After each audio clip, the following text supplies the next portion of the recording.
Let's see. What was I saying? Oh yeah. So on Wednesday I released a new video, guys, that talks about the importance of reference, and that's one of the things that I've always mentioned. Reference is super important. If you have good reference, quality reference, then you can not only learn a lot from it, but actually you can incorporate it into your work, and your stuff is going to be way better.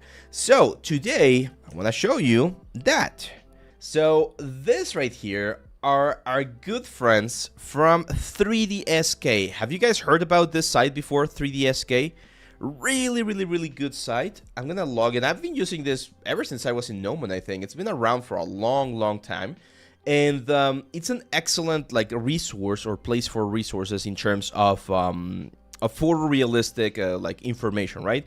They got textures, they got models, they got scans, they got objects, they got grooms, they got a lot of different things. And one thing that I didn't know about this is they actually have other sites. I'm not going to show them right now because there's nudity in the sites, but there's an anatomy site for like male anatomy, there's a female anatomy site, there is a site for environment textures, and there's another site for I think landscapes or something like that. So they have like a huge family. It's female artists, female anatomy, human anatomy, environment texture, and then comic something that has a lot of like very dynamic poses. So the guys at 3DSK, they reached out to us a couple of weeks ago, and they wanted to give some stuff away for you guys because they also are aware of how important good reference is. So for instance, this ones right here are the ones that I talked about on the past short. These are the raw scans right here. And these raw scans are like actual people that got scanned with like this very fancy camera equipment, and we get access to all of them. There's some free ones, like that one right there is free, and I believe there's a couple of other elements. You can go here to the free action, but even the pricing is really affordable, I would say. So today, our good friend here, David, is gonna allow us, or is gonna help us set up a very nice giveaway.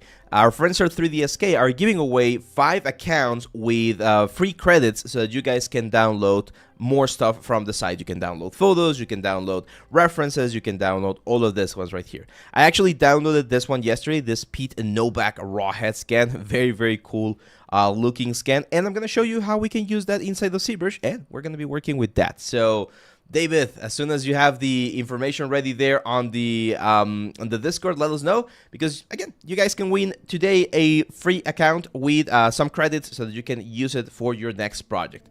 And remember to, of course, check our good friends here at 3DSK to get the best out of your reference. So let me show you this amazing one right here. So the scans are usually in OBJ format, not FBX. And when you bring them in, the one thing that you're going to notice is that they have absolutely no texture. So it's this one right here. But they do have UVs, which is very important. Now, the UVs that you're going to see in the 3D scan are not normal UVs. They're not looking like perfectly fine. Actually, if I go, I'm not going to shoot. I'm not even sure if this is going to work, but let me try it real quick. If we go here to UV map and we morph it, yeah, there we go. Look at that. It looks horrible, right? Looks horrible, this UV. This is not a UV that we would use in production, but it can be used in production. So this is a UV that you normally get from photogrammetry, right? Like you take the photos and then you reconstruct this using a software like reality capture. I'm not sure, have I shown you? I've shown the reconstruction with the photogrammetry before, right? So this is how you get it. Now, since I just have UVs, we can bring in the texture. So I'm going to bring in my texture here. I'm going to go to my, let's go, what the hell? What's going on here? There we go. So we're going to go to the texture menu, texture, and we're going to import, and we can import this one right here. So now we have the texture loaded for our character, which, as you can see, again, looks, that's not it. It's this one right here. Looks like a mess, right? Like a complete mess, but all of the color information from our character is right here. And once we have this one right here, we can go to texture, and it's very important. This is fundamental. Whenever you're using textures inside of Zbrush, you need to flip them. I don't know why. This is the way the software is programmed, but we need to flip the texture. And once the texture is flipped, now we can load it, because otherwise the UVs are not going to match. It's like some sort of like a programming thing that Zbrush does, where it flips the UVs. So now we can go to the texture maps option, click on this one, and click on the texture, and boom, look at that. We're going to have all of this thing right here. Very nice. So once we have this, we can go to our materials, and I'm going to use the skin shade material so it's a little bit brighter. And look at that. Great little picture right here. I found this on the scans that I was analyzing, and this one is very fun. I'll explain what this is, but the giveaway is now on, my friends. Let me explain for those of you that are like new to the channel how our giveaways work. You need to join the Discord. Then once you go into the Discord, you're gonna go to this section that says events. And you're gonna click on this little like party popper thing. Let me move it so that you guys can see it a little bit better. So you go into the Discord, you go to the notice board events, and here on the giveaway bot, you click on that little guy right there. Okay.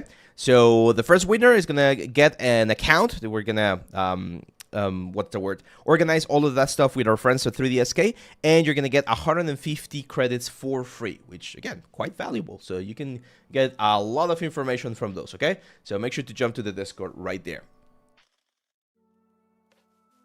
What did you miss, Jetplane? Not much, man. Not much. We're just starting. We're just going to start with this project right here. And we're going to be working with this 3D scan from our good friends at 3DSK.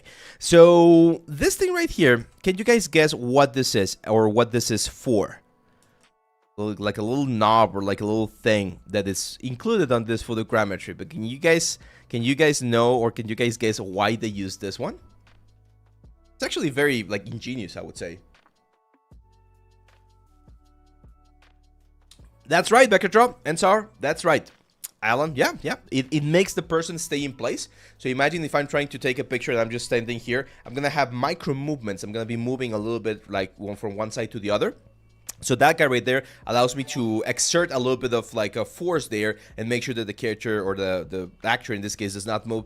Wolf Girl there with the gifted subs. Thank you so much again. You are like the top gift like giver in this sub, my friend Wolf Girl. Thank you so much, and congratulations to all of you guys who got like the gift. Make sure to give the thanks to Wolf Girl right there. So yeah, this is a little thing that they can use for that particular element, or to stabilize the character, but we're gonna delete it. Well, the first thing I'm gonna do is I'm gonna go to Subtool, and before I delete it, I'm just gonna clone this character. So I'm gonna duplicate it, and I'm gonna delete one of them. Why? Because I wanna have a backup in case I need to get like any information back from the character, and we're gonna hide this thing right here. So let's do this one. Oh, now there we go. We're gonna hide that little stabilizer. We can even go with the select lasso. Oh, and oh my god, why is it not working? Select lasso. Right, Zbrush bugging. There we go. So let's select that and hide that. There we go.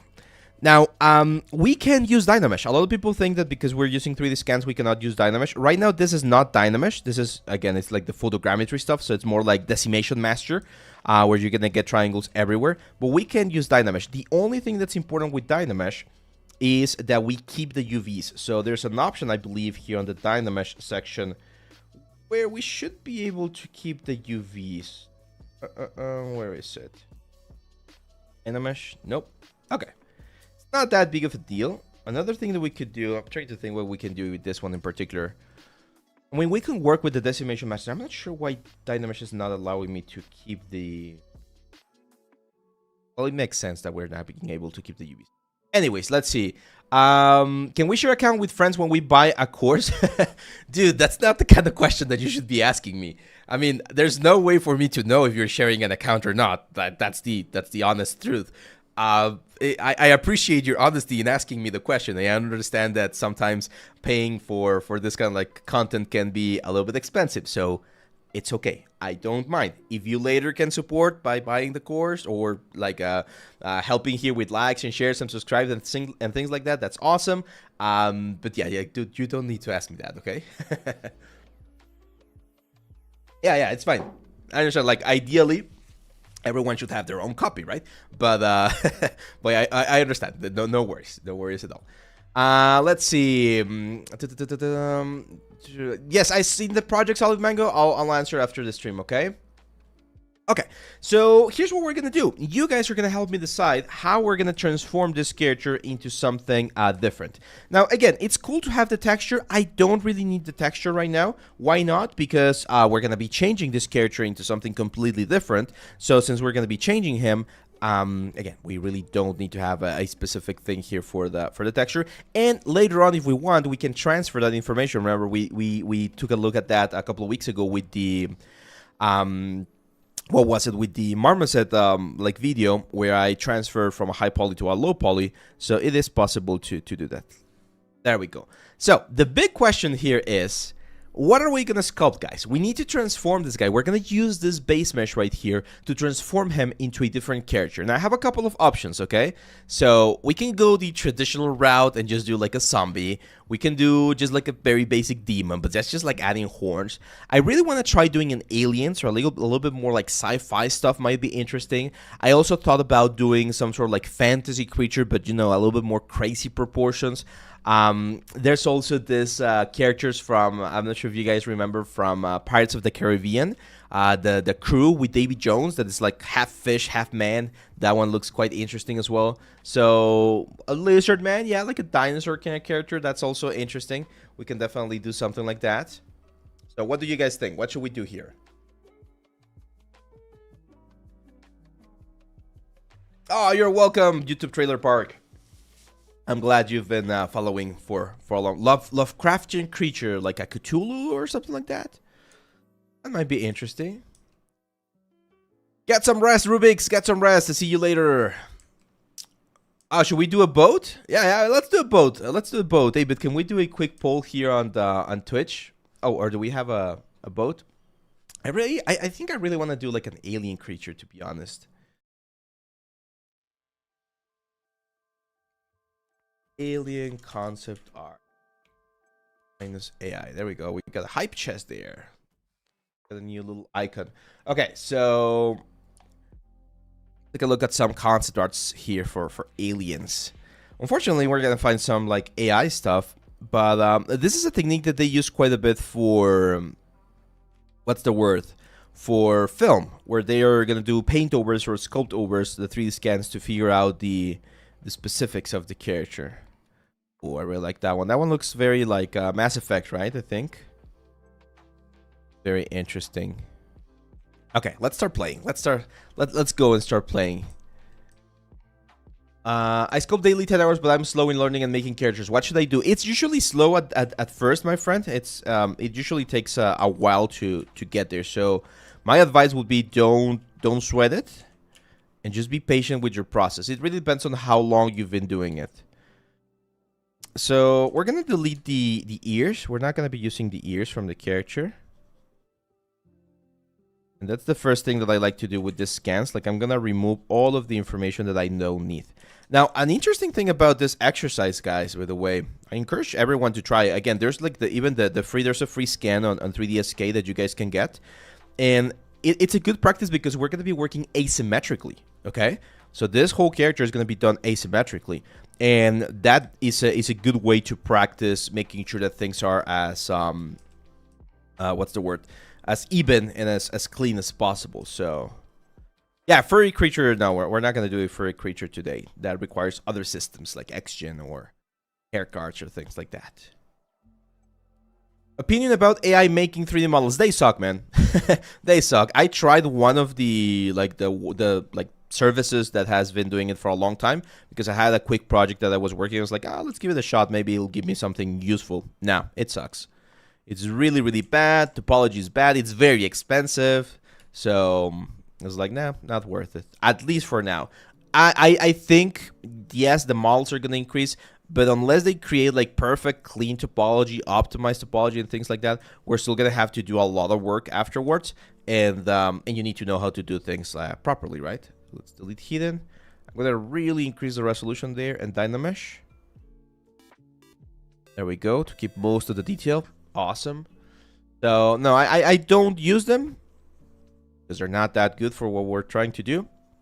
They will get better, I'm not gonna deny. But I was listening to an interview that they were doing to the director from Larian Studios, the guys that did Baldur's Gate 3, and he said that in his experience, and he's got way more experience in game production than me, he said that AI is not the magical thing that everyone thinks it is. So it will help small productions, like small teams, but for very big games or bigger games, it's not really gonna give them the solution that they need. I was working on a project a couple of months ago, and we encountered that issue because the client sent me a concept of the character that they wanted me to do, and it was an illustration, just a very basic 2D illustration. And then they started sending me AI like renders of the character, and every single render was different, and they liked very different things from every single render. Until I told him, hey dude, it's very difficult for me to get you to a point where we're gonna like the result, because we're doing like a Frankenstein of a character, because you're picking things from every single element. So I told him, either just pick one AI image and let's roll with that, or give me a clean like 2D drawing that we can use. And they did. They eventually gave me a nice clean 2D drawing, and that's what we like move forward with. But it's a very complicated, because every single time you do a new rendition of the AI, you get a slightly different result, and they might be like, oh, now I like this, and now I like this other thing, and it's just like a waste of time and resources. So that's why I don't think it's gonna be like the best one. Okay. So let's see. Any more iPad ZBrush tutorials coming soon? I'm not sure, Crown. Unless they release more new tools. Like I did the UV Master video. Was it this week? I think I did. And then I did the C Modeler like basic overview as well a couple of weeks ago.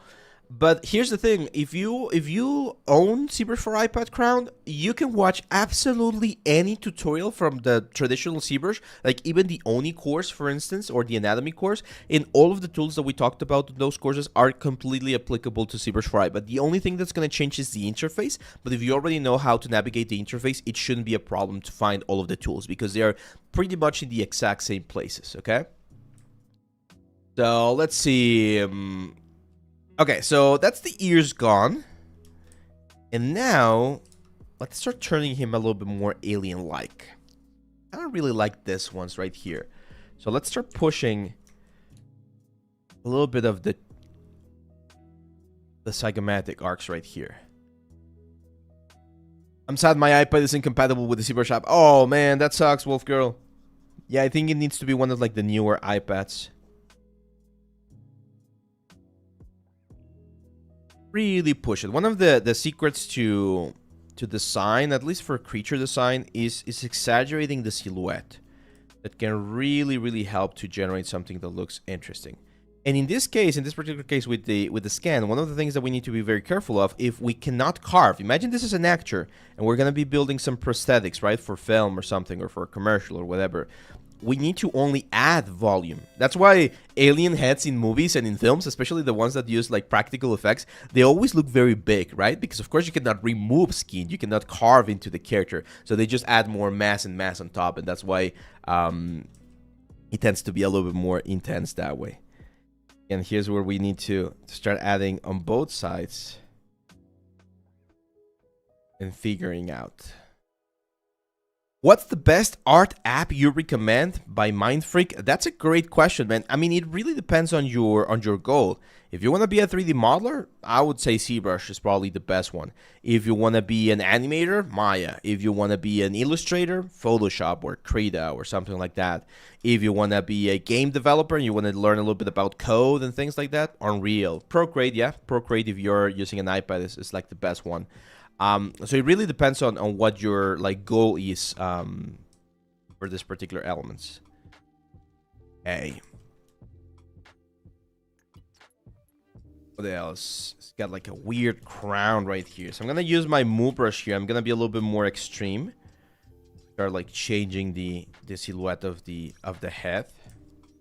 Now, this is a very common mistake. See that? When since I'm not using symmetry and I'm like moving or like modifying one side of the character, it's not doing it on both sides. So here, there's a very cool brush that we can use called the Move Infinite brush.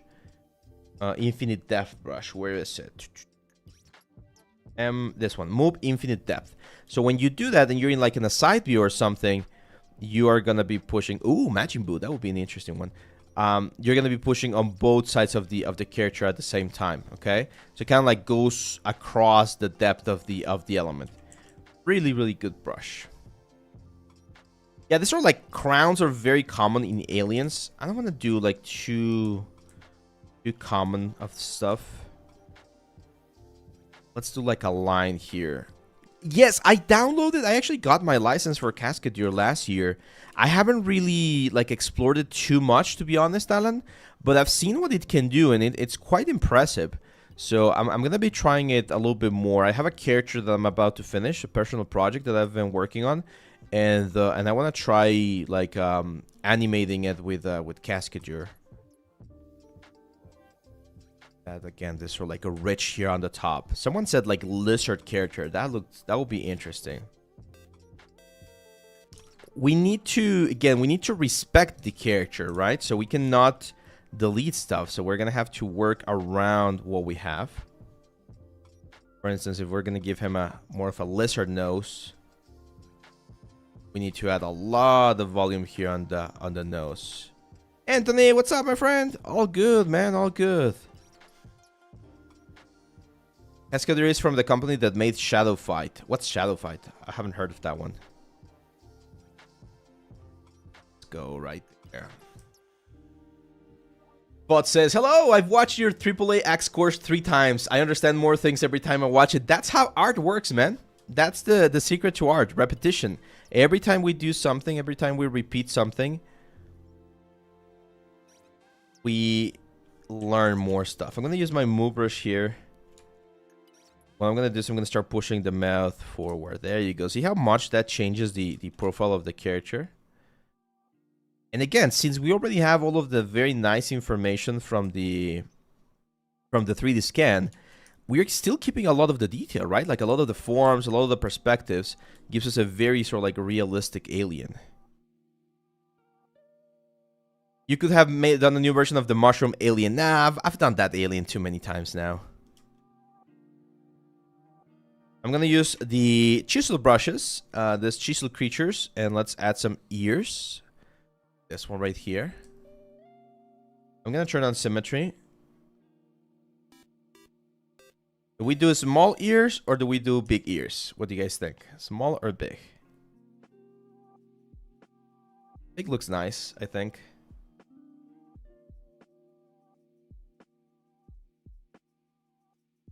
Yeah, but I've done a lot of stuff already. I kind of want to do sci-fi. I haven't done sci-fi in a while. So, like an elf now. Now we're gonna make him look more alien in just a second. Let's take a look at more reference here. Ooh, this one's pretty cool.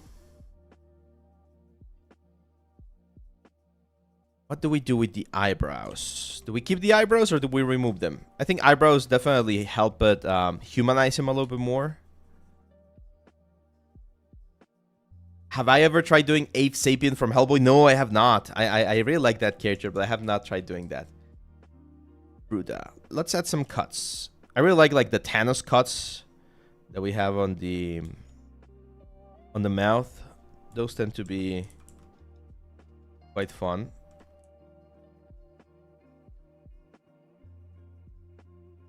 As long as, again, as we follow the forms, something interesting. I want to do sci-fi ape in 1 minute. Put elf's ears and head. Yeah, right? We can do some crazy ears, like make the lobules a little bit lower. Let's think about the story. He's giving me the kind of like captain of a ship vibe, right? I'm not sure if I'm the only one, but that's kind of like what I'm getting from this character. Let's lower the crown right there. Kind of like Jundu, right? Jundu from Guardians of the Galaxy. That kind of, I'm getting that kind of vibe.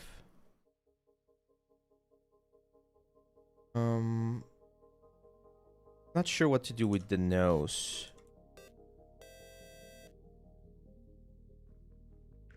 We're going for like a snake nose or something like that.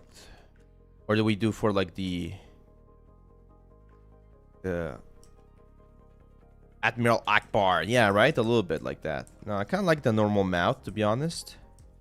I want to have some more definition or differentiation. Definitely need something here. Spikes? We had a couple of spikes, like small spikes. The main giveaway, my friend, is an account, a free account for 3DSK, where you get 150 credits for free. I think it's valued like at $40 or something like that, and you can use that to download like high quality reference for your projects.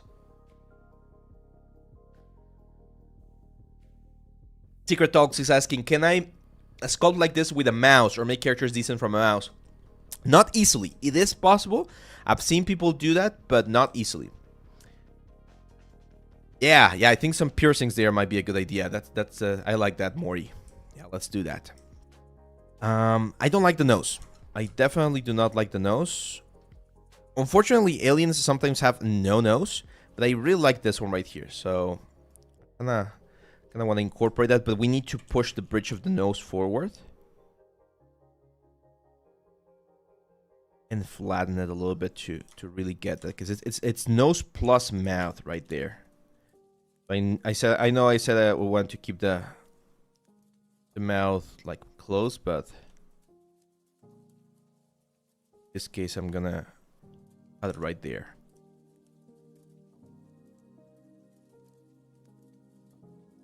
That I'm gonna try to use symmetry. I know it's not gonna be like perfect, but wanna make these chin border or the jaw border a little bit more intense. The same nose as Cell from Dragon Ball Z. Let me check the reference and see how that looks.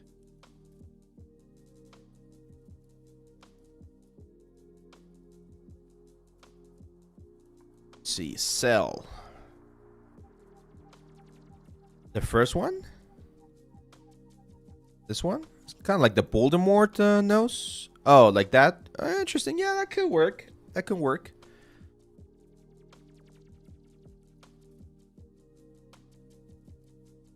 Right there. So as you can see, one of the advantages again of working with this mesh or with this like reference is that we got most of the stuff, at least in terms of like again, basic proportions and shapes done for us, right? So we don't have to worry too much about those particular parts. No, the environment tutorial is on hold, BWalk. That one is in the hold because there's a little bit more preparation that I need to do to make sure that I can deliver the quality that I wanna have. But it's definitely coming. It's definitely coming. It's just gonna take a little bit longer. Prism UV, is it worth it? It's really good, but it's an extra tool, okay? So once you get to a point where you feel like you can get a little bit more, or you need a little bit more resolution or a little bit more precision on your UVs, it's really, really good. But for a beginner, I would say it's not necessary. Both Blender and Maya have great UV tools. Even Zbrush has some really decent UV tools that you can use for your first assets. But once you get to the point where you really, really want to super optimize everything, then yes, it's quite worth it. It's not that expensive, I think, like the perpetual license, so it's a good investment. But again, it's not mandatory or necessary.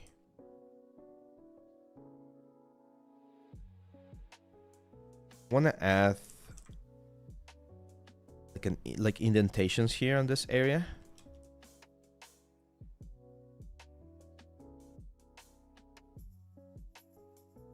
And this is playing a little bit with the forms. Whenever we're dealing with design is a mix between silhouette, texture, color, forms. Like all of those things are important to make sure that we get something that looks as cool as possible. So it's important to keep that into account. Yeah, you're welcome, man. Let's see. Got another question here. Is this live going to be saved so I can rewatch it? Yes. Well, it's gonna be uploaded a little bit later, but yes, you're gonna be able to rewatch it. Which course are you currently working on? Oh, that's a great question. It's secret. It's a secret course, but I can confirm that production for the next course has started. So hopefully it will be released relatively soon. It's going to be a very, very fun course. Let's see. Can anyone tell me why my strokes on mesh are so much dotted? Brush settings are not changed. I use clay tubes with circle alpha. That can be a problem. Could be a problem. Make sure that you have enough resolution. That would be another thing that might work. I got a question. When working on fixing scan data in Zbrush, how can you preserve UV texture? Well, no, you're not going to be able to preserve UV texture when working on the models. But what you can do, Yamakashi, is once you've finished or once you've cleaned it up, retopo and everything, you can transfer that information. Like you can bake that information from the high poly, the original 3D mesh or the original 3D scan to your new UVs, and you can transfer that. I have a video about that here on the channel. There's like a little cat statue there as part of the demo. This guy reminds me a little bit of the character from Planet Treasure or Treasure Planet, like the dog captain as well. I think we need to make him a little bit more menacing by adding some little horns or something. That's some small horns. There's this what's the word? There's this alien race in Star Wars. The one that Darth Maul is from. And they have the little horns, right? So another point of inspiration. I kind of do want to have like some horns there on the chin. So that can give him quite a bit of personality. Yeah, that's a very underrated movie. Very, very underrated movie. I agree. Now here, gotta do something as well here on the back of the head, sort of like texture or reinforcement or something, so it's not as boring, right? And I'm already trying to picture colors. I think a yellow would be interesting for this character, like black and yellow, like quite menacing. That way his face looks a little bit friendly, but then the colors are very, very intense. Yeah. You can transfer anything, man. You can transfer anything. No, I believe you can use Anish. I believe you can use those textures for your own stuff as well if you can download the displacement maps. So you don't necessarily need to use their models. Any tutorials you could recommend for a bit more structure in 3D code? What part of 3D code? Like the sculpting and retopology and all that kind of stuff, or like texturing? Because we did a live stream, what, 2 weeks ago? Was it 2 weeks ago? Yeah, it was 2 weeks ago. We did a live stream for like a basic overview of the hand painted process. We're probably gonna have more stuff like that soon. I'm still not in love with this freaking nose. We just keep it normal. Yeah, I think we're just gonna keep it normal here.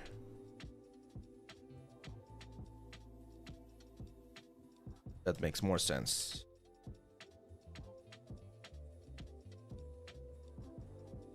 There we go.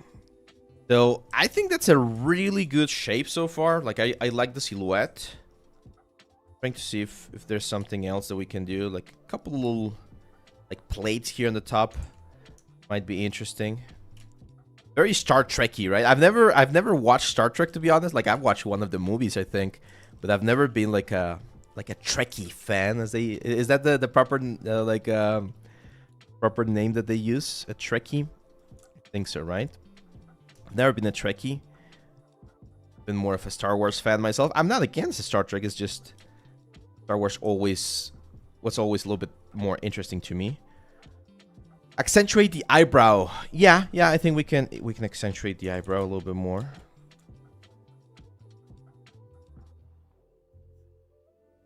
Give it a little bit more depth.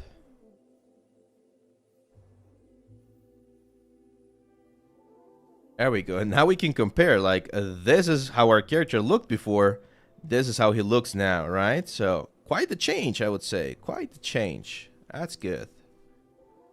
Can the hand-painted style of 3D code be done in Substance Painter similarly? Yes, it can, but it's not as easy. And I can tell you from experience, like the brush system in Substance Painter is good, same as in Marmoset, for instance, but it's not as good as the one in 3D code. 3D code feels way more similar to the other one. Yeah, we're about to have the first winner, guys.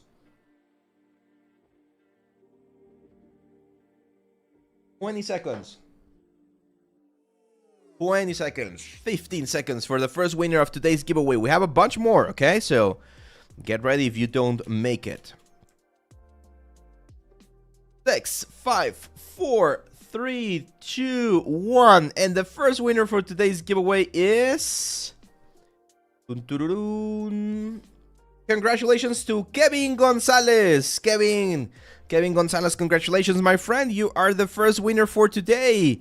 You won an account. We're gonna be I'm gonna be contacting you, and I'm gonna be asking for your email. Okay, we're gonna need your email because we're gonna send that to our friends at 3DSK, and they will contact you with your login and your password so that you can get in and use the 150 credits. One quick thing that's important: if you go here and you go to the, where is it, portal here, yeah, there we go.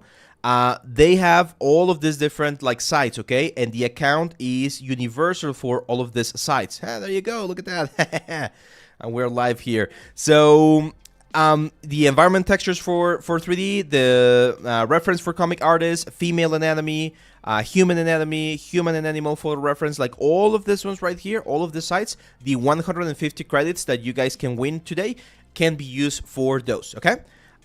So yeah, make sure to make the you will need to create a account, and then we'll tell you the instructions as soon as we finished, okay? But yeah, congratulations, Kevin. I'll be contacting you. Yeah, no, they have animals. That's a question someone asked about this the other day. He was asking about how to texture an animal, and usually what you need to do is you need to get a very good reference for the animal fur, and you make this animal fur, or you use this animal fur to project the information into a into the mesh, and then you do the hair cards or all of the other things on top. So yeah, look at all of this like animal references here. These are, I'm not sure if these are just like scans or what, but they're really good as well. Really, really freaking good. So this site has been around for a long time, guys, and you know this. Like, we don't like to do any sort of like collaborations or things with products that we, or rather, we only like to do collaborations or this sort of like giveaways with brands and with products that I know are going to be helpful for your career as an artist. So 3DSK has been around for a long time, and they're one of the best reference sites for all of this information. Really, really high quality information. So there we go. The next giveaway is ready, my friends. The next giveaway is up in the Discord channel, so make sure to jump there as well. Okay. So let's see, what else do I want? Here's a good tip. I've mentioned this one before. Flat color is a great way to analyze your what's the word? Your silhouette, and just make sure that this is looking like interesting. If it is, then that's a good sign for us that we can sort of like move forward to the next stage. So the next stage right here, and this is something that I just learned. Someone just showed me how to do this, because I used to do another sort of like a process. It's just a little bit slower. But he said that you can go here and control right click on the history to mark a history point. So control right click. Then I'm going to do remesh, or sorry, ZRemesher. ZRemesher. I'm gonna do a ZRemesher. Remeshing error occurred. Why? Do we have a hole or something? Okay, that's fine. Let me do a quick Dynamesh. Make sure that we don't have any holes. Let's try ZRemesher again. Oh, there we go. So when we did Dynamesh, sometimes when we have this like angle situations here on the bottom, it can be a little bit problematic. So I'm gonna use trim dynamic here to pretty much trim the border and delete all of the areas that we might have right there. All of those floating bits and stuff, those are very problematic. And we really don't need that bottom part, so we can pretty much eliminate it. I'm gonna have to do this asymmetrically. Have I seen the orbital? No, I have not seen it, but I have seen some shorts like on TikTok. I sometimes get in, and it looks very nice. There we go. Thanks for the follow, la la la. Welcome to the channel. I just recently noticed that we are like 3,000, right? Like followers here on Twitch. That's a lot. We're really close to our big milestone here on YouTube as well. So if you guys are not subscribed, you can help us get to 50K. The goal is to get there by our anniversary, which is going to be in June. So we got like 60 days to get there. There we go. Let's try ZRemeshing now. Going to work. I hope it works.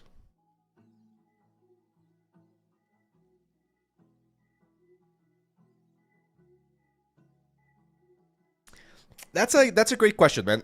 Mustafa, he's asking, I was told by an industry professional and told that it's okay to use auto seams in Maya. Oh, let me just Dynamesh and ZRemesher again. Here's the thing, man. I'm gonna be completely honest. It doesn't matter. It doesn't matter what you do. You can have horrible topology, you can have horrible UVs, you can have unoptimized elements. Like, there's so many things that you can do, and it really doesn't matter too much, right? The hell, why is this thing giving such a hard time? The reason why why I always teach to have proper workflows, proper processes, proper topology, proper UVs is because when you're working on a team environment, right? When you're working in a studio, when you're working on a project, the last thing that you want to be is an artist or someone that causes more issues for someone else, right? What the hell? Not sure why the ZRemesher is not working.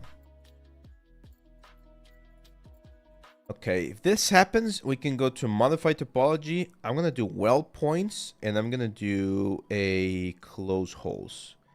That usually is so yes, technically you can do that. You can have, again, like just automatic mapping, and if it works in the game and it looks fine, sure, go for it. But it's always a question that I ask my clients or my leads is like, hey, how important is this asset? Can I just do it quickly and like dirty, right? And just make sure that it works? Or do you need me to be really precise about it? Most of the time they tell me, no, be precise. Like, that's what we're paying you to do. So make sure to do it as best as you can.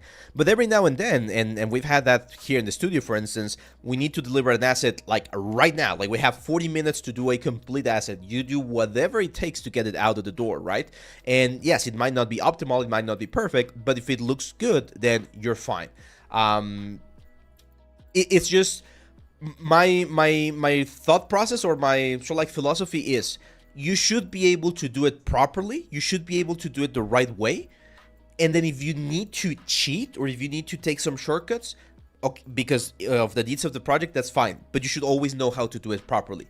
And unfortunately, there's a lot of people that don't want to learn how to do things properly. And eventually, when they're faced with that challenge of, hey, you have time, you have everything, we need it to be clean, we need it to be perfect, they don't know how to do it, right? So hopefully that explains my reasoning behind why I always tell people not to depend on automatic tools, okay? Okay, so now that I have the remeshing, I'm going to Control-D this a couple of times to get enough geometry. And there's this thing that I haven't used before that's called Reproject from History.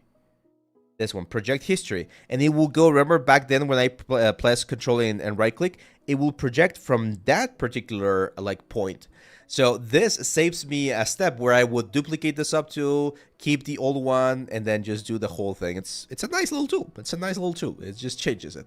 I'll probably do a short about this because it definitely changes my workflow a little bit. Again, Mustafa, it's not that you don't have an excuse. It's if you, how can I put this? Oh my God, it's a complicated situation.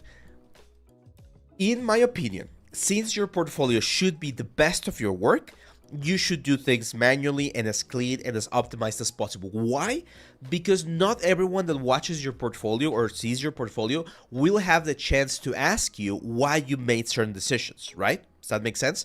So if I have a very dirty UV on my portfolio, even though I know how to do proper UVs, and someone is watching my portfolio and they see that UV, they're gonna think that I don't know how to do UVs and I just did this automatic stuff, which doesn't help me, right? So you want to present stuff in the best possible way, and I actually did that on my last portfolio piece.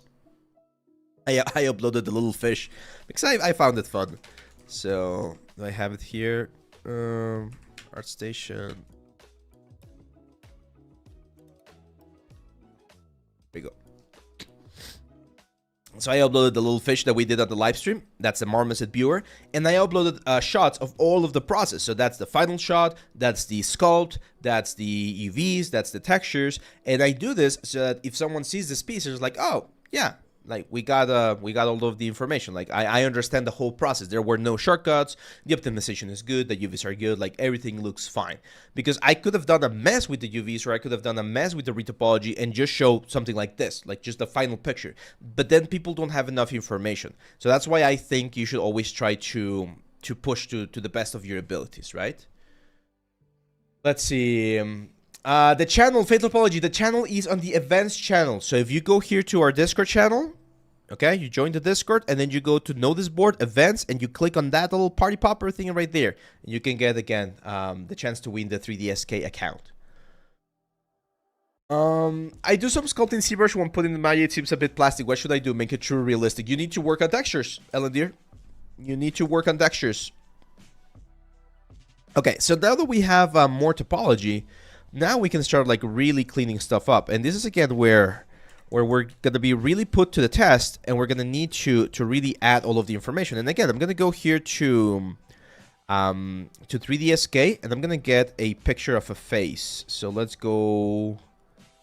I don't want female photos. I don't want to click on male photos because I'm a little bit scared that we're going to get some nudity. So let me move this to the side. I'm not scared of nudity. It's just that if we have nudity here on the YouTube channel, we might get into some. What that? Walker Andrew says, as a studio artist here, I would suggest to do it properly and don't rush, especially when you're making personal artwork. Personal artwork should be much more better than production assets. Yes, totally agree there with Andrew. And again, it's mainly because you cannot defend your portfolio. Your portfolio needs to speak for itself, right? So that's why you always need to have like the best possible quality on your work, because it will speak for itself. So if you can't be there to defend and explain why you did like an ugly UV or something like that, it's going to be very difficult. So I'm going to go and download a reference picture here, an older guy, that we can take a look at all of the wrinkles, okay? Let me open PureRef as well. So here we're going to have PureRef.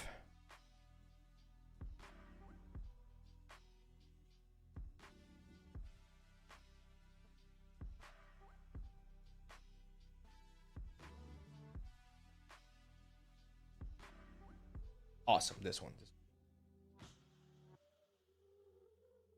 So this one is not our character. Have any nudity? Awesome. So this is not our character, but it's an older actor as well. And look at how clean these references are, guys. Like, this is why it's so important. One thing that I need to mention, because a lot of people forget about this, is that when you're using this kind of references, you can also use these references for texturing. Like, let me download this one right here. This picture for now. But this picture is really high quality. Look at the quality of this picture. You can use this image to project the texture into Substance Painter. You can extract like alphas from this element. Like, just look at how complex this images are. This is why, and I need to be very what's the word, very adamant about this. This is why having really high quality reference is so important for us as artists. Because if we just go to Google and download whatever compressed JPEG we can get, like, yeah, it can give us an idea, but for really high quality elements, you are gonna need to invest on this kind of like images. So it's a really good way. So what do I see here? I see the flow, and I see all of the different pockets of like elements that we need to include into this area. This is how we use reference. We look at the reference and we incorporate all of those details here into our character. Okay.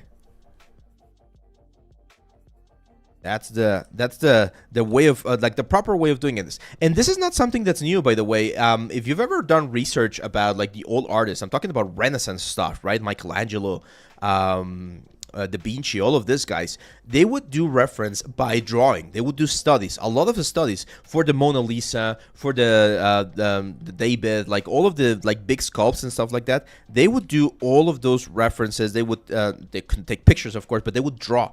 They would have their assistants. They would get models, and they would draw their models to get all of the information that they needed before they started working. That's the super important thing that a lot of people forget about, because we tend to think that we need to know everything like by heart, like every single detail and every single element, and that's absolutely not true. Reference, and I like I came up with that little like quote right there. Well, not exactly like my own invention, but I said that reference, or what, your work is only going to be as strong as your reference. Very, very important that. For instance, here I'm going to use clay. See how we have that little lumpy like element right there, like an extra little layer of fat or skin or something. Well, we need to add that, and we need to start cleaning all of these things right here. I don't care about high frequency detail just yet. We're working on primary and secondary forms, okay? And of course, this is going to be a little bit of double the work because we have to do this on both sides of the character. But it's one of the things that's going to really make our character shine quite a bit. Someone was asking, I think Mango, was you asked, like, can we use this for a portfolio even though we didn't do like the original mesh? And the answer is yes, because even though the mesh is already there, all of these things that we're adding, this is our own sort of like interpretation of the assets, right? Like this is the work that I'm showing that I can do. So there's absolutely nothing wrong with using base meshes. A lot of people think that base meshes are like cheating. They're not like cheating. They're a shortcut, definitely, because they help you with the original or the initial like proportions and things like that. And similar to what I was mentioning a couple of minutes ago, it is important that you know how to do that on your own if possible. But that doesn't mean that you cannot use them for your personal or for your professional work. Studios, movies, games, they use base meshes all the time. Do you think they do every single NPC and every single character in the game from scratch? No, of course not. They start with a base mesh and then just modify it a little bit to get to where they need it to be. Mattcrafter says, I use ZBrush for iPad to create items for 3D printing. Do you think I should be using the desktop version too? It depends on how complex your items are, Mattcrafter. Like if you're going for a small sort of like knickknacks or small little like minis or things like that, I don't think you're gonna get a lot of more information. Like ZBrush for iPad is really, really freaking powerful, to be honest. So just should be like, it should be fine for that. But it does have a couple of extra plugins, or you might have an easier time working. I mean, again, it depends. If you have a computer with a tablet, like a pen display or something, and it's more comfortable for you, it might be a good investment. But otherwise, it's perfectly, you can totally do it in just ZBrush for iPad. By the way, thanks for the comment yesterday on the or like the day before on the video. Those comments always brighten my day. I'm glad you find the content here on the channel useful. Do you think AI exists because more people are becoming more lazy? No. See, I don't think it's people becoming lazy, Casey. I think it's an unfortunate sort of like secondary effect or aftermath of capitalism, right? Because capitalism always wants to cut costs and bring costs as low as possible, save as much money so that there can be more profit, more revenue. So I think that's like the main motivation. Not really because people are lazy, but because people want things fast. They don't want to struggle with elements. They don't want to sort of like have to wait for things to be done. They just want things fast to get more profit, which I think is a very bad way to go around this, because if history serves, and that's why history is so important, right? If we always go back to history and we remember that all of the great art things in the world, you know, the big buildings, the amazing art pieces, the sculptures, architecture, like there's so many things out there, right? All of those things took time. Like none of those things were done instantly or immediately. All of those great pieces took time. Books, right, that were written, everything. So yeah, no, I agree, Motuman. Like I don't think AI is inherently a bad thing. I've been using it. I have ChatGPT and I use it constantly whenever I'm troubleshooting something. For instance, I was upgrading some of my computer like systems, and I was having some issues, and I used it to figure out what the hell was going wrong. I used it the other day to make a script for Maya that I needed to change some materials on the go. So it's really, really useful. But where I find AI to be like really problematic is when we give it more power than it should have. And what I mean by this is if we let it do the work for us and we take, or we give it the creativity and we let it, again, call the shots, like we're just shooting ourselves in the foot. Is there any way to cheat or do retopology the easier way? I mean, like some add-ons to see. Yeah, ZRemesher is really good. Like, for instance, this mesh right here, This one, maybe this one at this level, which has not too many points. If this was gonna be a statue on a game, this one could be my low poly, and that's fine. Like nothing's gonna happen. Like it's gonna work perfectly fine. But again, you always wanna like think about where or why we're gonna be using those kinds of tools. Okay. If it's gonna be a character that's gonna be animated, you can use there's a tool, I think it's called ZWrap. So again, if you have a base mesh of a character that has proper topology and you just like shrink wrap it around your own character, that could also work. That's one way to do it.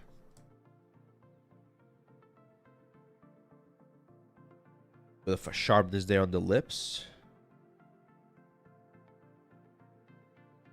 Someone asked me to unwrap UVs for a CAD exported gazillion trees mesh. I said it would take me a long time. I use Blender. They say Realism will do. Yeah, if you use Realism and you just do like an automatic UV mapping, that could work. But again, it's not going to be a clean UV, right? So you're going to have to use a lot of triplanar things or some sort of like procedural texturing to really have a little bit more control over the model.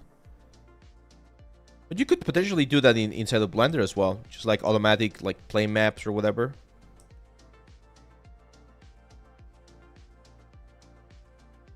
Look at the nasolabial fold. That's beautiful right there. Exaggerate this one as well here. Some AI is really amazing, like the stitch generator in Photoshop and Designer Embroider. Yeah, exactly. Like there are tools that are definitely time savers. Technically, you could say that ZRemesher and Dynamesh are also AI tools because they recalculate stuff and they give us like a workable geometry or workable topology, right? So I'm not against tools. Tools are fine. I'm against when a tool takes over the creativity side of things and it just gives you like horrible stuff. I'm gonna share something with you, for instance, guys. Like we were looking for the concept for the next course, and it was very difficult to get a cool concept because the internet, even ArtStation, is now flooded with like garbage AI stuff that just looks so generic and so boring. So we still gravitate and we still want to work with artists and we want to see all of the amazing things that artists can create, because AI is just doing a vomit of like the same stuff over and over and over again. Yeah, again, Cascadeur, Photoshop. For instance, I use Photoshop quite a bit for the thumbnails, and I use like some AI selection tools or replacement tools. And that's fine. Like I don't mind those tools. Those are fine because it makes our jobs or our lives easier. But we just gotta be very smart on the how and when to use them, right?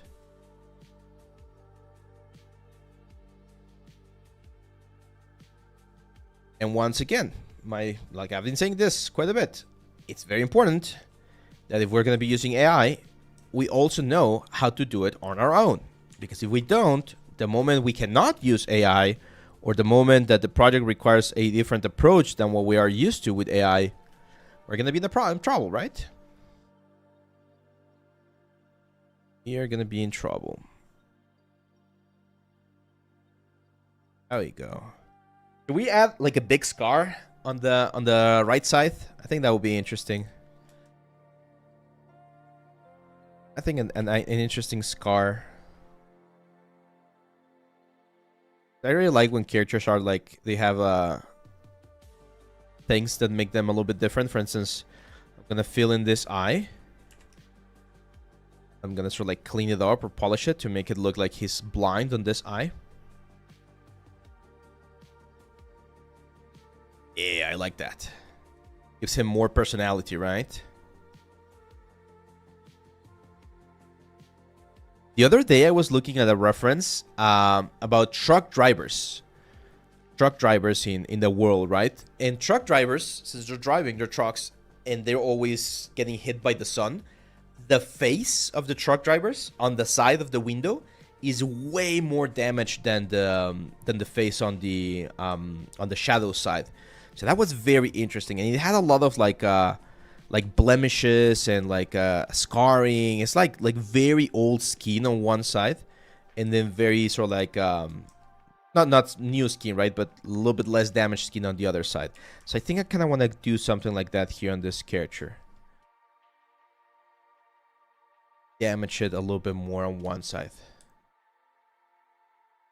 AI will eventually make convincing one-to-one meshes from cousins. It is what it is. Truck driving is rough. I couldn't do it. Yeah, no, I agree. But here, again, this is again like paraphrasing what the guy from Larian said. What's gonna happen is more people are gonna be able to do stuff quicker, but quality stuff will still be on the hands of people who spend the time to make it quality. If you start with the base mesh that was done with AI, and then you polish it, and then you clean it up, and then you give it all the treatment and stuff like that, then sure, you're gonna have something that looks very, very cool. But unfortunately, there's gonna be a lot of like garbage stuff out there, a lot of garbage stuff. And I've mentioned this quote before from Gary B. There's never a surplus of quality content. So like I'm gonna give you an example. Let's say tomorrow a new AI comes out, and it's an AI that you just tell it what kind of video game you want, and it does everything. It programs, it adds the music, it does the animations, it does the models, it does the textures, like everything. You just like give it a prompt, and then boom, you have a full like playable game, right? Like we're talking magical stuff. Well, if that happens, then every single kid out there is gonna be able to create a game for themselves, right? But how many of those games are gonna be garbage? Most of them. There might be one or two that are like, oh, this kid has a lot of talent and he was very clever in using the tool and generating something that is very, very interesting. And that's great. I'm all up for that.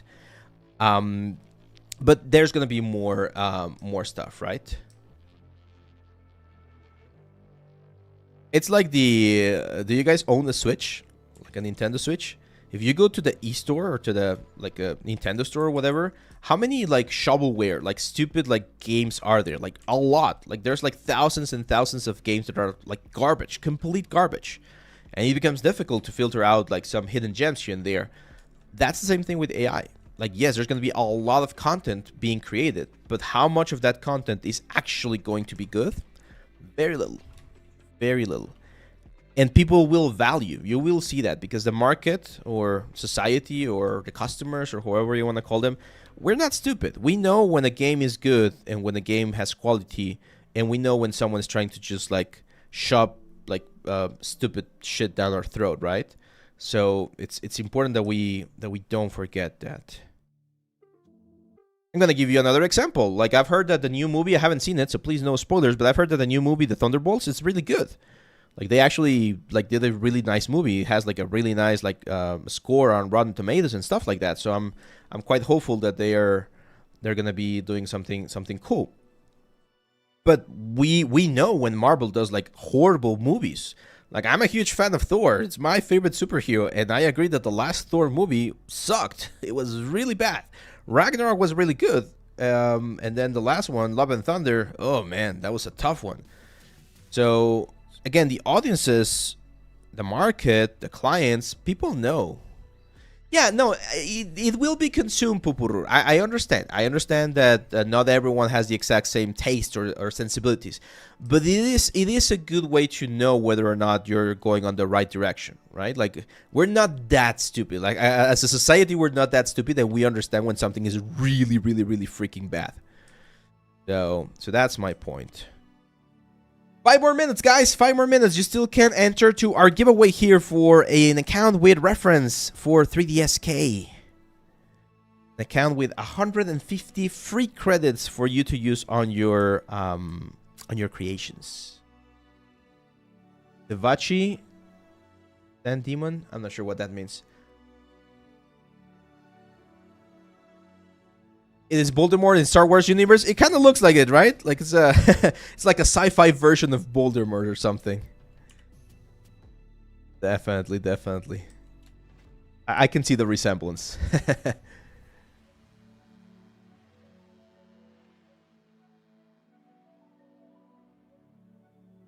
I'm actually thinking this is a good guy, but looks very menacing. So it's like a mix. Yeah, let's take a look. This is how we started, right? That was the original mesh. And this is how we're transforming him. Push the cygomatic arc right there a little bit more. Now, I really like this like plates that I added here. But I'm not sure if it's going to be just texture or if it's actually going to be some like change on the skin.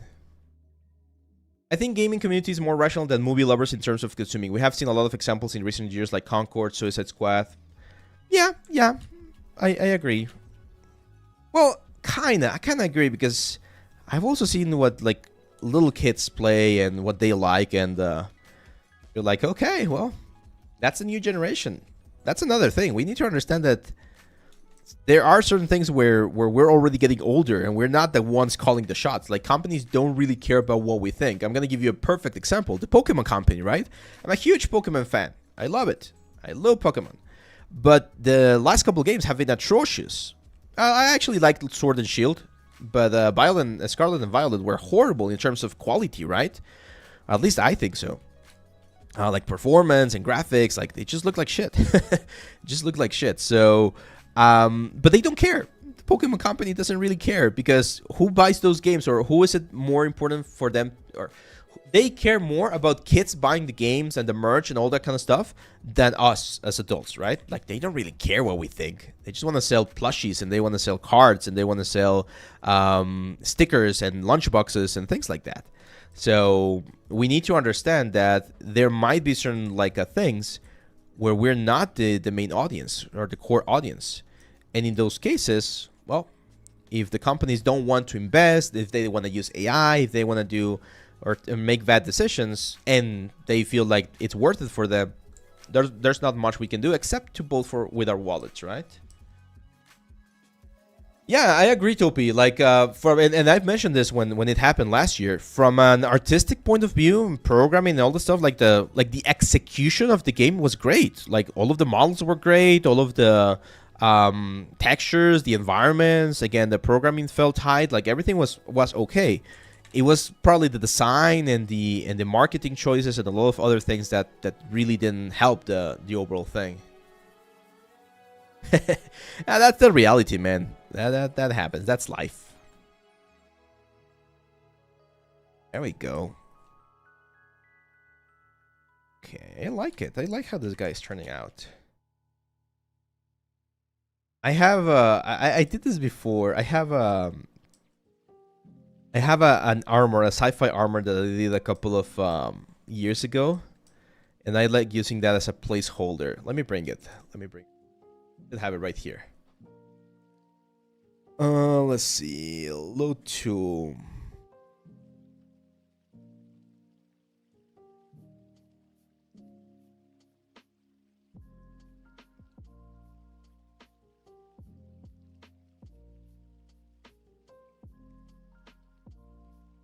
Oh, it was 2021. That's a long time ago.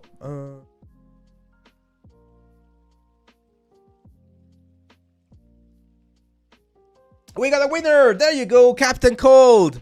Oh, almost missed it there. Captain Cold, congratulations, my friend! You are the proud winner of our second giveaway today. You are getting an account with 150 free credits from 3DSK and all of their family, what's the word? All of their family sites, so that you can download all of your reference for when you need it. And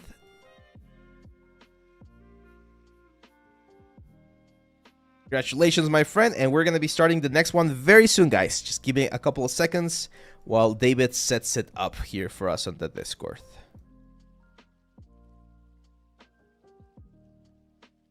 Yeah, there you go. I like using this as just as a placeholder to imagine how this would be on a game or something. It's my placeholder sci-fi armor, pretty much. Makes it look a little bit more epic, right? Let's see. There we go, my friends. The next giveaway is ready. Make sure to jump into our Discord channel, and you can jump here to the events section. Click on this little party popper thingy, and you can be the winner of one of our next giveaways here for the 3DSK reference family. Yeah, it's like space football or something. There we go. Okay, now what we want to do is we definitely want to clean all of the clay buildup things that we have right here.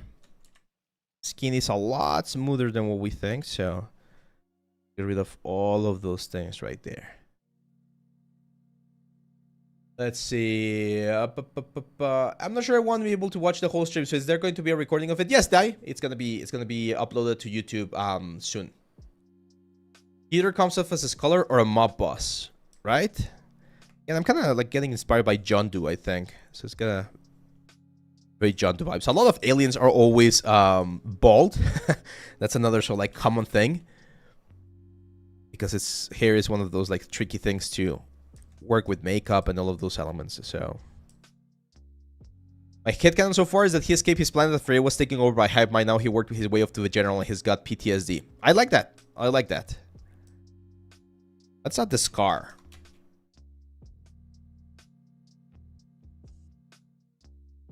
It's at the heavy scar over on this eye. I don't want to go across the eye, so I'm just going to do like upper section right here for the scar. Mainly the eyebrow. There we go.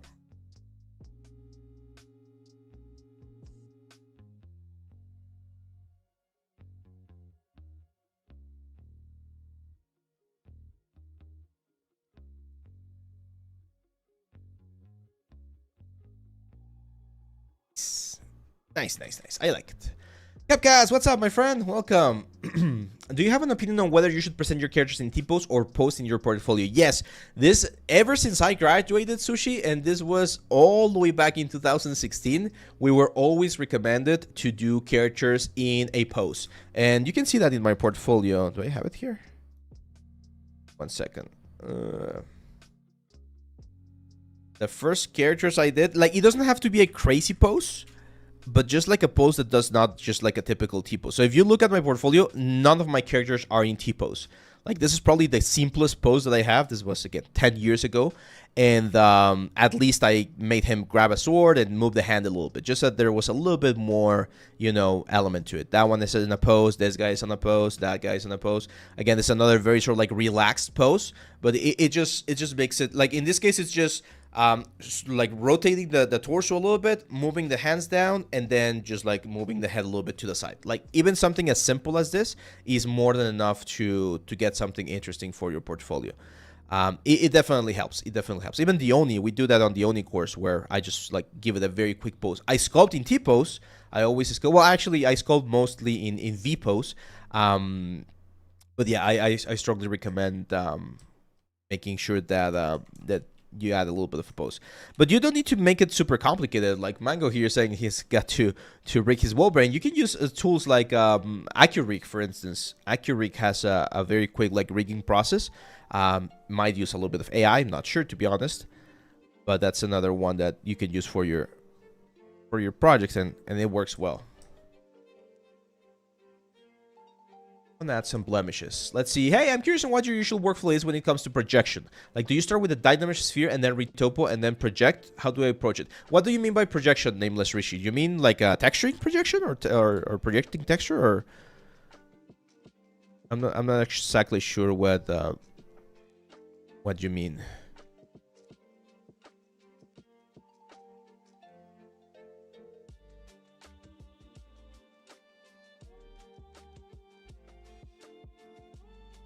Want to add a little bit of imperfections here to the skin.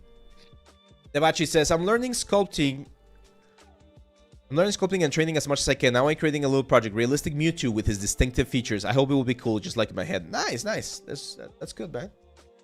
I have shown Retopo in a few of my portfolio entries. Should I do it for all of them or just a few? At least on a few. Like, you don't have to have them on all of them, Casey. As long as there's like that you show it on some of them, so people know that you know how to do it. I would say it's more than enough. If you can show on all of them and all of them are good, then absolutely go for it. But yeah, it's not really necessary to do it on all of them.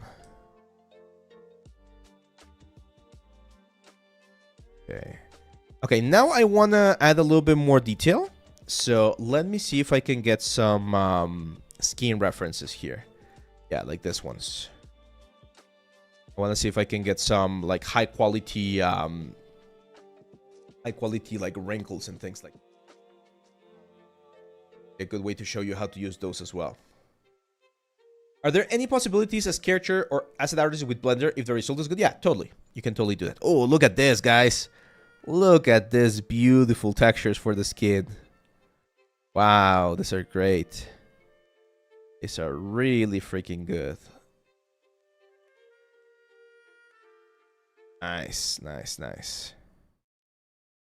Okay, so let me show you how we can use this. We're gonna need another software to extract this information, but let me get nice like skin here. I wanna go for something that's a little bit rougher, like this one. Awesome. Great. Okay, so we need to find a picture that has some really nice like pore information. This one right here. Let's download this one. We're gonna need a little bit of Photoshop. Yes, that's right, Anthony. We're gonna be using sampler. That's right. So here's what we can do. I'm gonna create a new file. Wow, is that big? Okay. Let's bring in our download here. We go. And then what I need is this section right here, right? Like all of this pores. So let me crop this. Crop all of this section. I'm gonna try to keep it as square as possible. There we go. Look at that. Beautiful. Let's save that. I'm gonna save that as a JPEG. On the desktop for now. Skin sample. Okay. Because a very common mistake that a lot of people make here is they just desaturate this. And they say, oh, there we go. That's my alpha. And it's gonna work. I'm not gonna say it's not gonna, like, it's gonna give you a nice result. It's not gonna be the end of the world. Like, this can potentially work. But I'm gonna show you how we can make this even better. Because we're using Substance 3D Sampler here. Have you played with Vertex painting and texturing in Vertex painting? And it's really fun. Yeah, it's really fun. We're gonna do it. We're gonna do it today, Zbrush. We're gonna be doing a little bit of poly paint in just a second. Okay, so this is 3D Sampler. And what I'm gonna do is I'm going to turn an image into a 3D asset. So I'm gonna go here to the desktop. And there we go. And we're gonna convert image to material. There we go. And category, we're gonna change this to organic. So what this thing is going to do now is it's going to use that like sample that we got there, and it's going to generate a texture like this, right? Now, the cool thing about this is that we actually get a height map information. This is what we want. This is the map that we want. And we can change this. There's like things that we can modify. So for instance, we can increase the micro detail, the medium detail. Again, there's things, but this is what I want. Like, that's the image that I'm looking for. I'm gonna save it as a PNG for now. Let's save it on the desktop again. Let's call this skin alpha. Oh. Folder, and it's gonna be called skin alpha, and we save. That's it. That's all we need. That's all we need. So now we go here, for instance, to standard brush. And on the alpha, we import that new alpha that we just created. There we go. Now, there's a couple of things that we need to change for this alpha, because if we just try to place it, you're going to see that it gives us all of the detail that we want, but it's very aggressive. So we need to go to alpha, and I'm going to change the alpha properties. Here on modify, I'm going to change the mid value to 50 so that we don't distort the surface as much. Look at that. That's the information that we want. Okay, so we can bring back all of the noise that we had with the character before we started like doing our sculpt, and we can really start working on this micro detail. You always got to consider, is this thing going to be visible in the game? Can I do this in Substance Painter, right? Like, there's always questions that we can ask ourselves about it. But in this particular case, this one's working very, very nice. And as you can see, it's breaking up the specularity of the surface. It's giving us a very, very nice, like, a result. I just learned a new trick, David. I've mentioned this before, man. This is not the first time I showed this trick, but yeah, it's a cool trick, man. A very, very fast way to just like add surface, like very realistic surface detail, right? And here's the great thing: if we go back to Photoshop, right? We can do the exact same thing with any part. Like if I grab this section right here, I can extract the alphas from that section right there. If I grab this section right here, I can extract the alphas from the lips. Should we do the lips? You guys want me to do the lips? Let's do the lips. Lips are one of those parts that a lot of people struggle with in terms of details. Do a quick lip alpha here.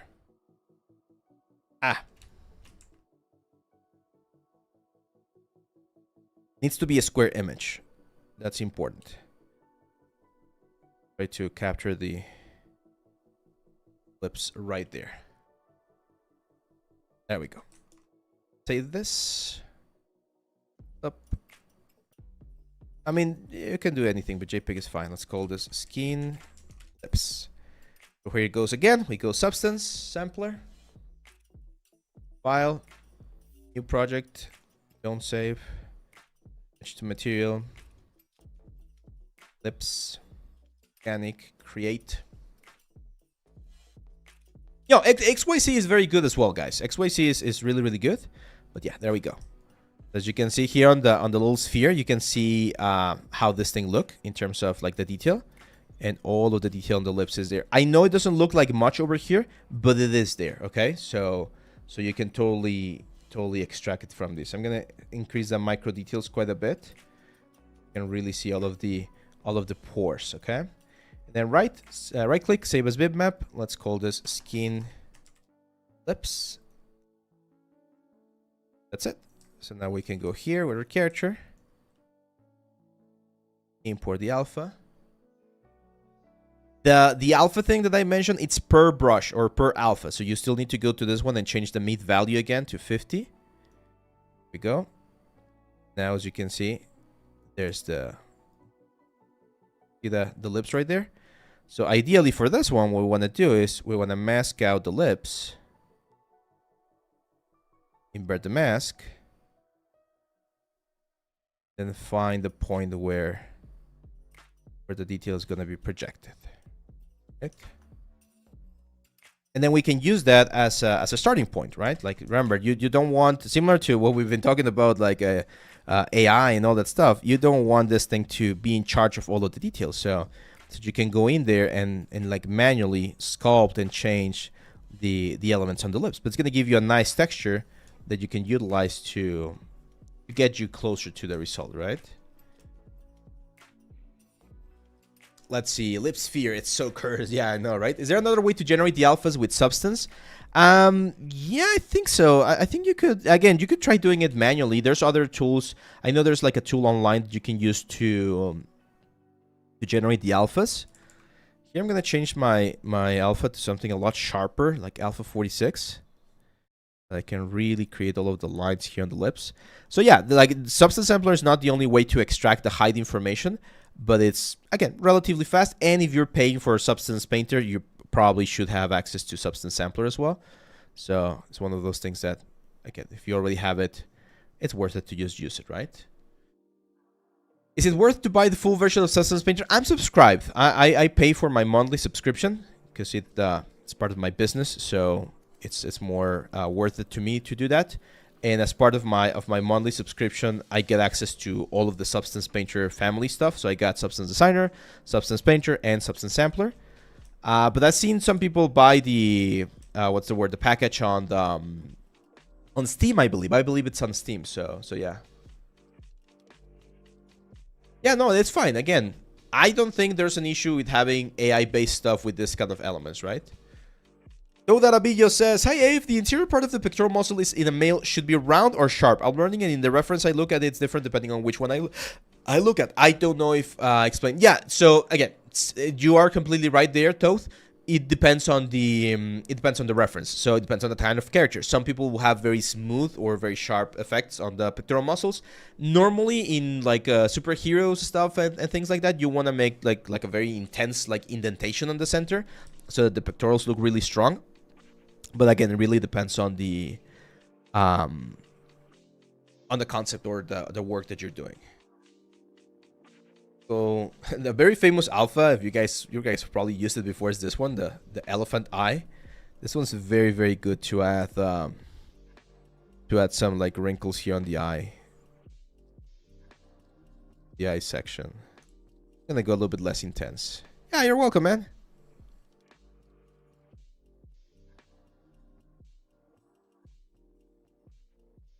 See that? But again, and I mention this all the time in the courses, right? The or this step that we're doing right now, which is like the alpha, the detailing stage, is more about making sure that we build something cool on top of what we already have. If you don't have a cool form, if you don't have a cool base, then it doesn't matter how many alphas you add, it's not gonna look nice. Okay? You gotta go from that. Let's see. I bought the Steam version last year. I would rather not have to pay for a monthly subscription or anything. It can avoid it in general. Yeah, I agree there. What are the basic rules or tips to make a huge 3D environment that feels really big and alive? How do I make sure that gives the larger than life feeling without just making everything super big? You need to have a lot of repetition, of course, some modular kits, and there needs to be a sort of like a break or it just needs to make sense, right? There's a CD. Do you guys know the name? There's a CD in China. China CD.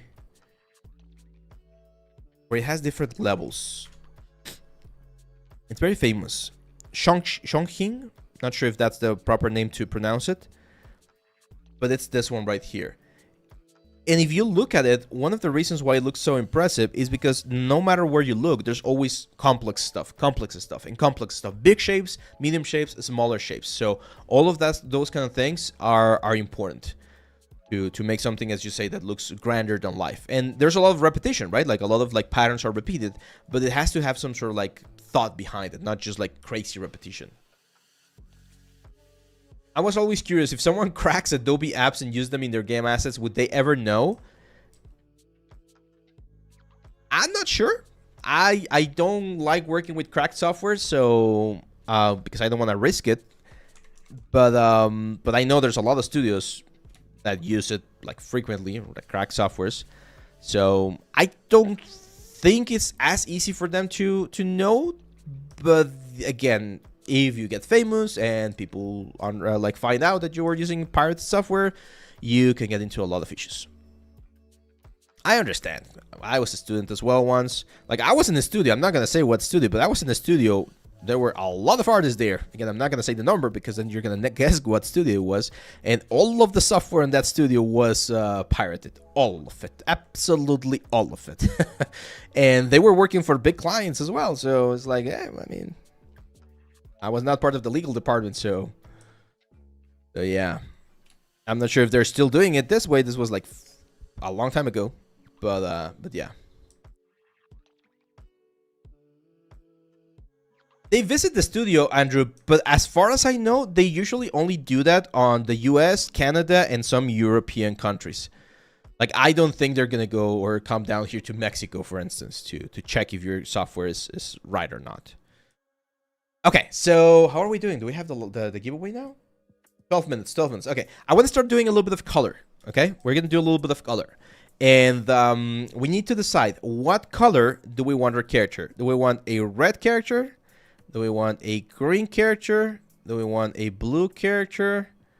Pink? Like, give me a color, guys. I know I want to have yellow somewhere. So I'm thinking about I was thinking about like a dark color and then some like yellow highlights. I'm not sure. Grayish blue. Okay. I do like yellow. I do like yellow as a sort of like a base. No, we've done too many red characters. We do too many red characters. Dark purple and yellow. Oh man, I'm gonna do the opposite, the Pataboy. I think I'm gonna do yellow as the main color and then some highlights with purple to give like a nice, interesting effect. So here's someone was asking about poly paint. We're gonna poly paint now. There's a paintbrush. You can use the paintbrush. I like the paintbrush. I actually rediscovered it very recently. And the reason why I like the paintbrush is because it automatically is set to RGB. So there you go. I just did a yellow character. What character did I do that was yellow? Yellow character? What, Wolverine?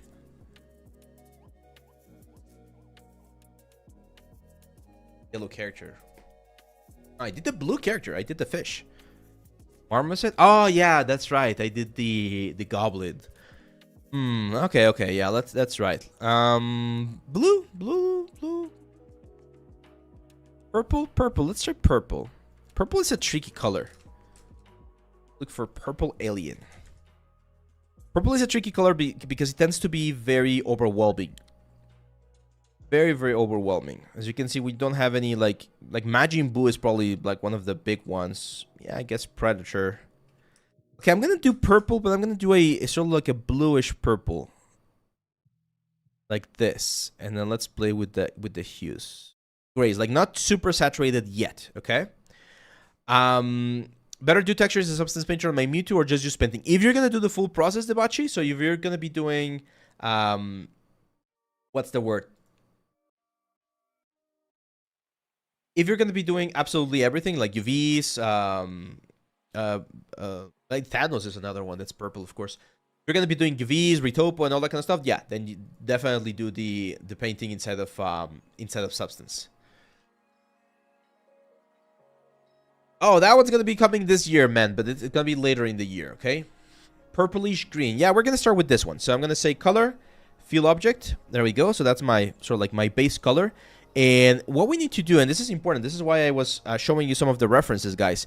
I want you to look at the tones on this skin right here, and I want you to notice how there's way too much variation on the tones. We got some yellows in there, we got some deep reds, almost browns, we got some pinks, of course. There's a little bit of everything, right? So one of the things that makes the skin so interesting and so cool to look at is all of that variation in the skin.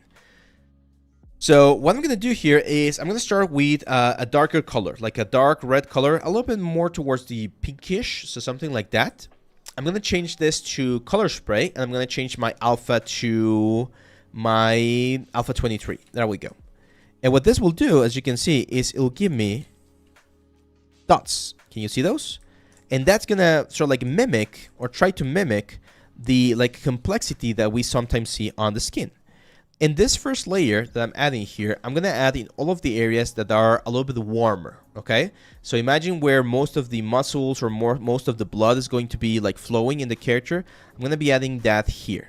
A little bit of this sort of like warm tones pretty much everywhere. Do a little bit here on the mouth, on the lips, the chin. And it's important that we don't change the size of the brush too much, because if we make it very big, the dots that we get are very big. So we gotta keep it in a sort of like small effect. This is gonna give us a very similar effect to what we would get with an airbrush. So this is gonna blend the skin tones. It's gonna give us a very nice sort of like variation. Okay. All of this right here. We're gonna have to paint the horns as well in just a second. Not gonna add too much on the nose, because the nose is gonna have a slightly different like hue. Gonna be adding all of this right here. Well, let me just check to make sure that I don't miss the new winner. Got 8 minutes, guys. 8 minutes. You can still participate on the giveaway in our Discord channel for a license to or an account with 150 free credits for 3DSK. There we go. Is it necessary for project and portfolio? Yeah, probably yes. Yeah. For some reason, the cracked software is so easily accessible, especially if you're a beginner learning the tools. Yeah, I mean, I'm a huge proponent of freeware or open source software, right? Like Blender. So if you're just getting into the 3D industry and you want to see what it is about before you commit to buying like Zbrush or Maya or any of the softwares, try Blender.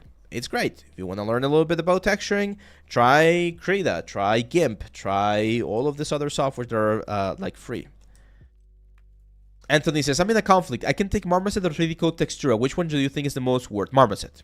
3D Code Textura is really good, but unless you're going to be doing a lot of hand-painted stuff, you're going to get more out of Marmoset. Like, way more, Anthony. Like, way more. Now, 3D Code and 3D Code Textura, they do have something that's very cool, and they have this pay-to-own thing. So you pay, I think I was paying for Textura like $20 a month or something like that for like 10 months or 8 months, and then you own the software forever. So if you can afford that, that's also a very sort of like good way to do it. There we go. Okay, so if we go to flat color right now, you're gonna see that yes, we have all of this sort of like nice variation on the skin, but we can make it a little bit better by going into masking, and I'm gonna use mask by cavity, invert the mask, and I'm gonna blur the mask a little bit, and then I'm gonna do color, and with RGB intensity low to like 10 or something like that, I'm gonna do a couple of fill objects. And what that will do is it will very softly fill in the crevices of the character. See that? I'm probably gonna give it a little bit more. So let's do color. Let's do 2 more. There we go. Awesome. So now we have this sort of like a red hue in all of the crevices or all of the cavities of our character. And we're getting, again, a very interesting result. It's gonna make our character look a little bit nicer. This is another point where you might want to change to this like skin shader. The skin shader is really good to really appreciate what's going on because it's a little bit brighter and a little bit shinier. So it works nice. So that's the red pass, okay? The first sort of like pass that we're gonna do. The next one, I'm gonna go for like a yellow pass. And this one's gonna go in all of the areas where we have cartilage, okay? All of the areas where there's like a lot of cartilage, bone structures or things like that, and fat. Those are gonna be like the main things that I'm gonna be looking for. Cartilage, bone, and fat. I'm going to hit the horns, for instance, here as well. Because even though that might not be the final hue or the final tone, it's going to be a nice little like distinction, right? There we go. A lot of people like doing this inside of Photoshop as well, like as part of the final pass. Do you use mask by cavity AO for extra? Yeah, I just did, man. I just did. You can use all of those masking tools too, to add a little bit more detail. And again, the most important thing about this like pass right now, or this technique, is that you don't overwhelm the color. Like you shouldn't do this. If you do that, you're losing all of the like the interesting like values and combinations that you get. So it's a soft approach. It's like a blending approach that we're doing here with the skin to get something that looks nice. Yeah, don't worry, man. YouTube is like a couple of like seconds behind for whatever reason. Guess it's because of the encoding or something. There you go. Is it possible to export Zbrush masks to use them in Substance Painter? No, not. I mean, yes and no. You cannot export the mask, but you could technically paint the mask as a polypaint black and white mask, and then export that as a mask. It's complicated, so I'm not sure why you would need specifically that, Jonathan. But no, it's not super simple to do. I'm gonna go with a very deep blue, very deep blue, and this one's gonna go on the cavities. So on all of the areas that are not being hit by the light as much, or where I want to add a little bit more depth to, I'm gonna be using this blue color right here. Kind of like adding makeup to the character. All the cavities. Again, this is going to give us a lot of variation on tones.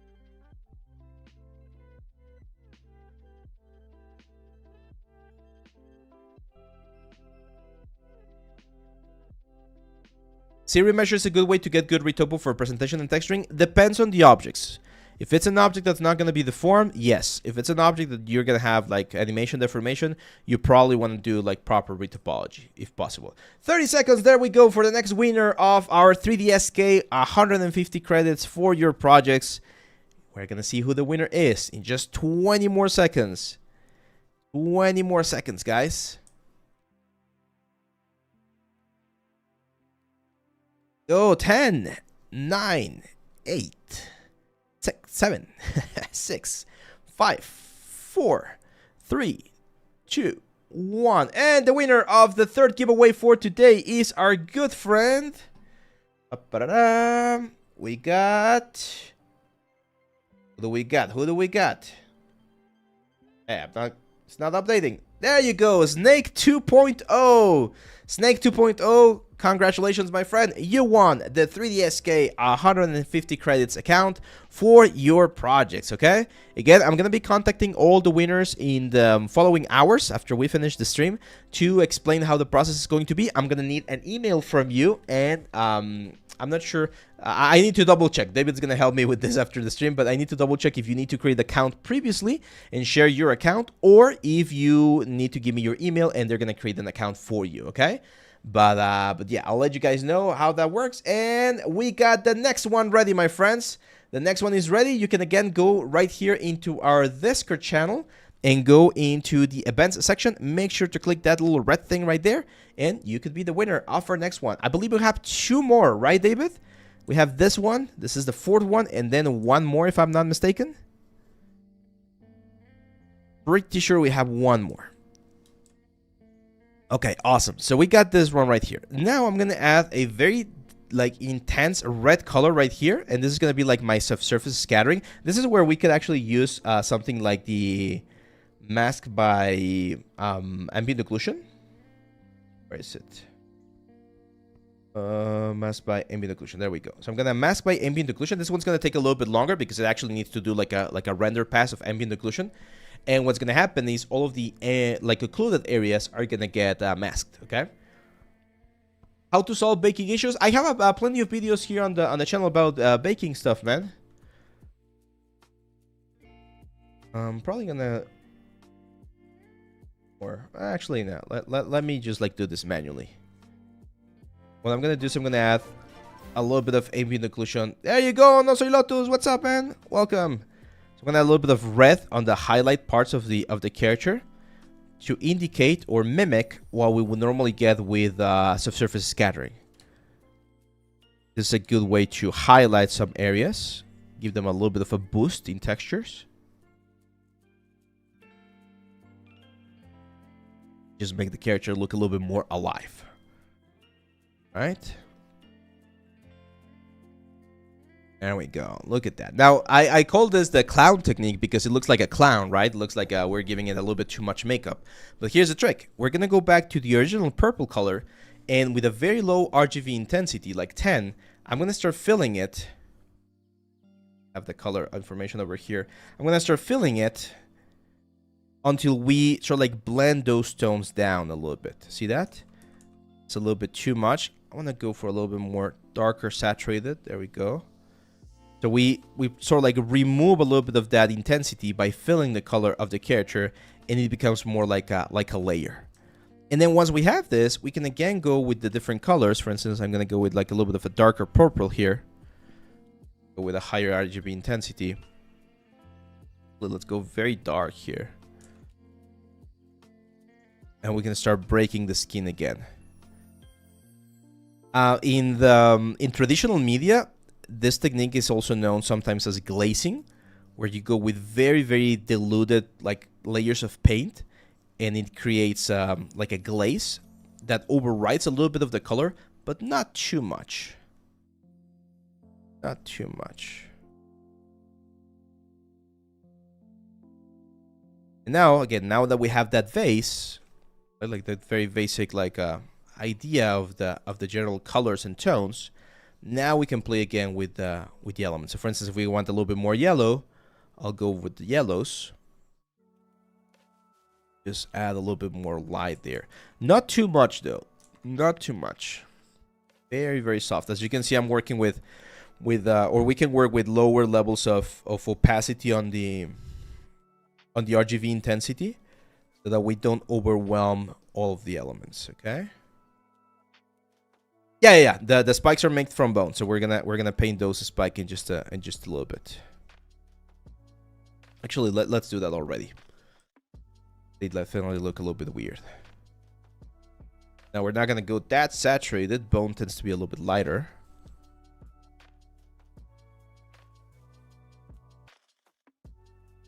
Paint them right there. Oh man. Give me 1 second, guys. Allergies are killing me.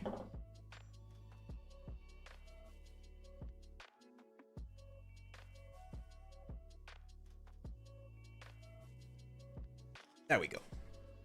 Is there any way to fix overlapping UVs in Maya? Well, you just move them, man. You just move them from the point where they're overlapping and it'd be good. If you do the unfold and layout method that I show on my videos and the courses, you should be fine. Unless you're combining multiple meshes, in which case, yeah, that's going to be a little bit problematic because you're going to have to retexture. Renaissance paintings are mainly transparent layers. Ek tempera. There you go. Yeah, Beckerdraw has a lot of knowledge about like traditional workflows. If you haven't seen his stuff on the Discord, he's really good at drawing. May I request you to show us how you would sculpt some dragon scales if you were to do them? I'm gonna be completely honest with you, 3D Maniac. I would just buy alphas. And I actually have a package of alphas that I got from Zbrush. So it's a lot easier to just buy. Like this one's like $25, right? And you get all of those like scales. Most of this look kind of like AI generated, but you can find some others that are like properly done. And it's just gonna save you so much time. Like this one right here. That's the same one. There's another guy. What's the name of this guy? I always forget his name. Scale out. This one. This one. Like these alphas are really, really freaking good. Really, really freaking good. Yeah, exactly. I do have my library of resources. If I had to do it from scratch, I would try to look for a texture and use like the 3D sampler stuff, and then try to extract some alphas from images. That would be, because yeah, you can technically sculpt like every single freaking scale, but it's just gonna take so long, so freaking long.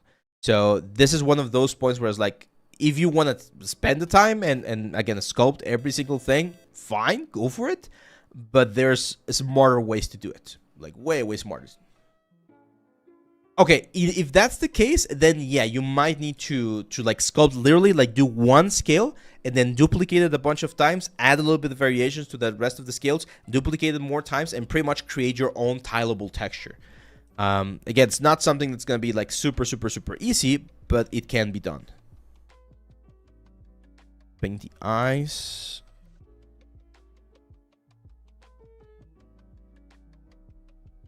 We're going to be taking this into Marmoset, by the way, guys, okay? So in just a couple of minutes, we're taking this into Marmoset, and we'll do a quick render. I'll show you how to render polypaint quickly without having to use UVs or anything. Very handy. Okay. So it's looking okay, but we definitely need a little bit more life to the character. It's looking a little bit too purple. I'm going to start adding, again, some tones. That's too bright. Dark purple instead.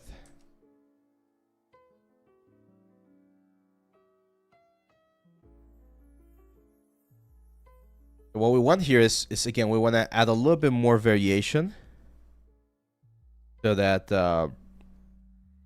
it doesn't look too purple. I feel like the nose got a little bit too red, so break that down a little bit. Same for this area. And again, let's use the trick to add a little bit more contrast. So I'm gonna go to masking, and we're gonna do mask by cavity again. Go invert this, blur it a little bit because otherwise it's too intense. I'm gonna use a dark color, fill object. That was way too much. Bring the intensity down to like an 11. Color, fill object. There we go. That should give us a little bit more intensity there. You please do a video on sculpting wings. Have I not done wings recently? No, there is rendering in Zbrush. We can use this thing called the BPR, and it's going to give you a decent result. If you have the Maximum 1 stuff, Mattcrafter, you have access to the Redshift instead of Zbrush with GPU accelerated stuff, which is really good, but it's $100 per month or something like that, so that's definitely out of my budget, so I don't use a Redshift. I just take it to another software. Turn off the armor for now. Okay, now one thing I'm noticing here is that we definitely have way too like the tones are a little bit too purple, right? So I'm gonna grab something like a green color, and I'm just gonna incorporate a little bit of green on certain areas. And this is mainly to, again, to break up the tones a little bit, so it's not as purple, right? As you can see here, where we would have like some sort of beard or something, we can add a little bit of this like greenish hue, and that's gonna change how we perceive the whole thing. Redshift for iPad is free. I have not tried it. I think, but still like a CPU thing, right? Like it's not gonna be super fast on the iPad. So, but yeah, I need to try that. How about overlapping cloths when animating it? Like shirt is overlapping pants when characters walk. You need to do, if you're gonna be doing simulation for cloth, Michael, you're probably gonna be doing that inside of Marvelous Designer or some sort of like cloth simulation software, and you need to control the layers, like which one is there. You need an M1 chip. Oh, there you go. Yeah, no, I don't have the M1 chip. I have the basic like iPad. This like green hue. Definitely helping, I think. There we go. Let me go and get the full armor. So I'm gonna delete that. And here.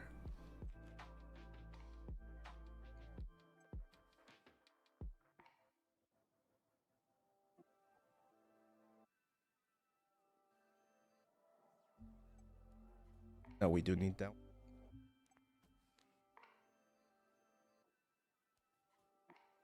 There we go. So that's the full armor. I'm just gonna say merge visible. There we go. 10th.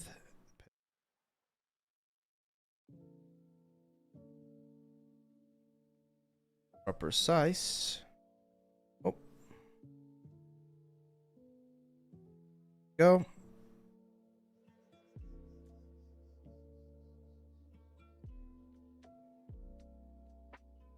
Actually fits quite nicely.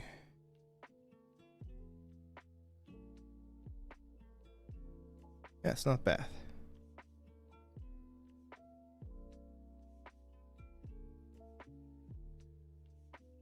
Let me go here to visibility, what display properties? Double. Both sides. Let me get rid of the color on this one. We don't want any color. Color fill object white for now.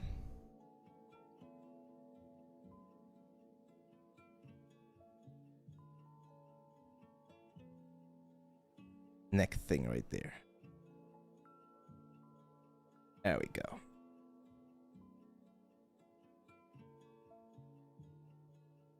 A very humanoid alien, right? What happened to the orangutan project? Yeah, that one was like I might use it later for like a hard surface thing or something. I wanted to use that one for a hair project, but yeah, we're gonna use it later. That one. That stuff. If we're gonna get this render inside of Marmoset, might as well go for something that looks cool, right? Nice, like captain shot right here. There we go. Okay. How are we doing on the giveaway? Almost there. You guys have a good chance. Make sure to go there on the Discord and enter, guys. You guys have a good chance of winning. A little bit of a slower what's the word? Stream today. Again, I'm guessing because of people having vacation because of Labor Day. Let's paint this.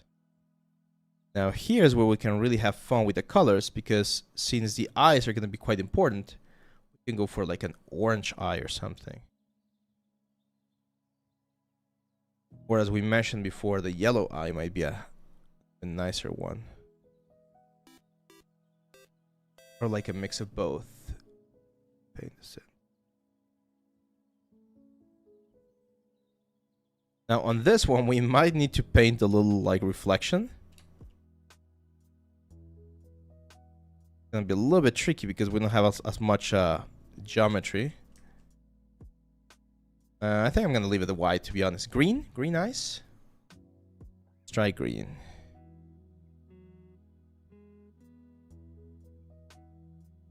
Like this.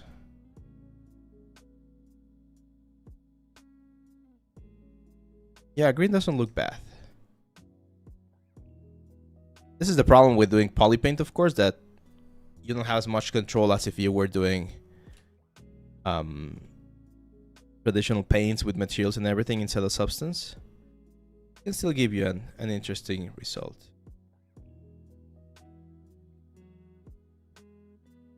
Faded a little bit right there. It's not bad. No, I don't. Kid Ray, what's up, man? First of all, welcome. And no, I don't normally do cat stuff, to be honest. I'm gonna go for a red color, a little bit of stronger red, and I do want to fill in too much. I'll highlight some of this like cuts a little bit more.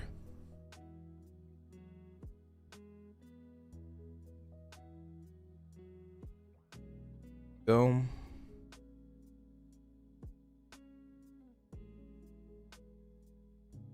Just to give it a little bit more depth, right? Or like the big scar that we have right here.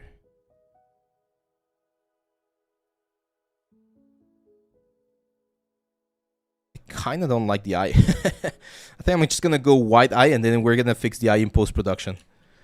What I mean by this is in Photoshop, we're just gonna add like another like eye thing, like an eye texture or something.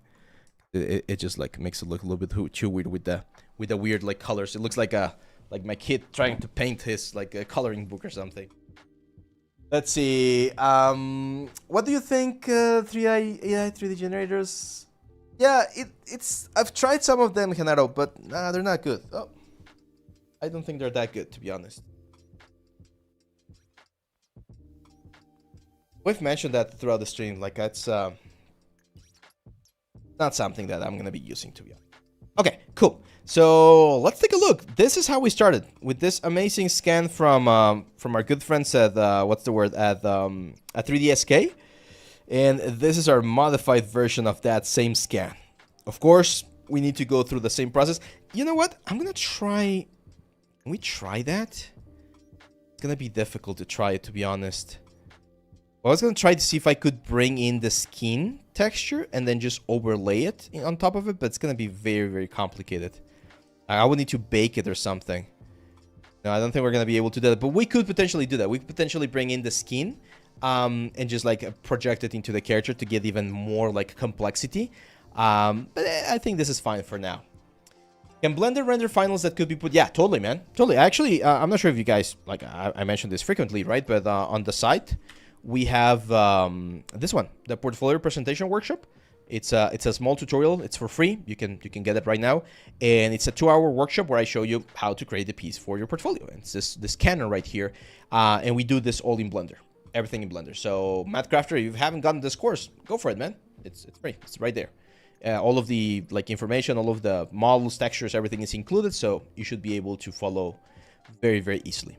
Okay, so let's take this into what's the word? Marmoset. And to do that, I need to decimate it because right now 8.4 million. I mean, should we try it? You guys want to try bringing this like 16 million points into freaking Marmoset? Let's try it. Let's really put Marmoset to the test. So FBX export import. We're gonna export on the desktop for now. Let's call this alien concept. Yeah. You've taken it to Marmoset at 60 million? Yeah, should be able to do it then. I got 64 gigabytes of RAM, so I think we should be able to do it. I've been thinking about going all the way to 128, but I'm not sure. I once sent a Google survey of my research paper in your Discord channel by mistake. I'm blocked from your channel. Help. Sheepdraw. Oh, man. That's tough. Let me see if we can do something about that Sheepdraw. Because we're very strict about the Discord. So is your name on the Discord the exact same one as this one, Sheepdraw? Hey, there we go. So it exported. Haven't saved, by the way. Save real quick. Let's close some softwares. I wanna crash my stream, as you mentioned.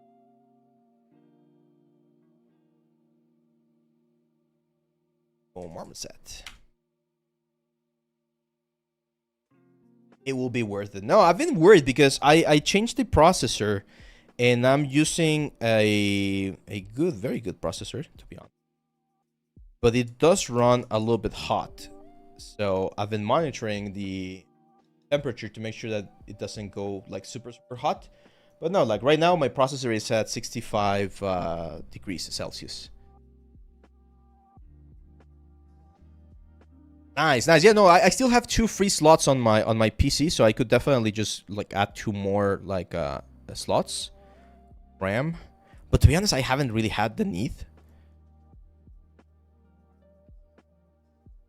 I haven't encountered any like project or something that needs 128 gigabytes of RAM. Yeah. Here we go.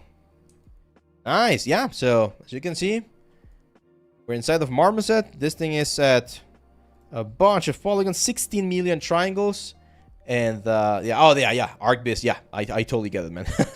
Yeah. I had we did a project a couple of years ago. This was years ago, like 3 years ago, I think. There's a very famous team here in Mexico called Santos Laguna in Torreon. And they sent us this file, like the file of the stadium, like the whole stadium, like the ArcViz stadium. And back then I didn't have as much RAM, and I had to get more RAM because I was trying to load every single thing, and it was complicated. But yeah, that was a fun project. So cool. Now here, this is very easy. If you have a file that has polypaint information, that polypaint information, guys, remember that thing is saved in the Vertex, right? So if you go here into Marmoset and you go to albedo, and instead of using albedo, you change this to Vertex color, there you go. That's it. That's all you need to do to render your polypaint inside of Marmoset. This is probably the easiest way to render polypaint in any software, because in Maya or Blender, you do need to do a couple of changes here and there. Marmoset, you literally just go to the albedo channel of your material, the material that gets imported with your element, and then you change the diffusion from the albedo from like albedo to Vertex color.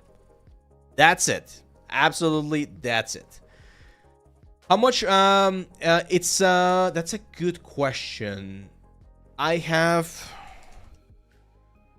64 gigabytes of RAM. No, it doesn't say that one. It's 6,000. 6,000. I think it's 6,000. DDR5. Pretty sure it's 6,000 DDR5. So, can you bake the polypaint? Yeah, you can transfer this polypaint into a map if you have UVs. Exactly, Mike. If you have UVs, you can bake that into a map.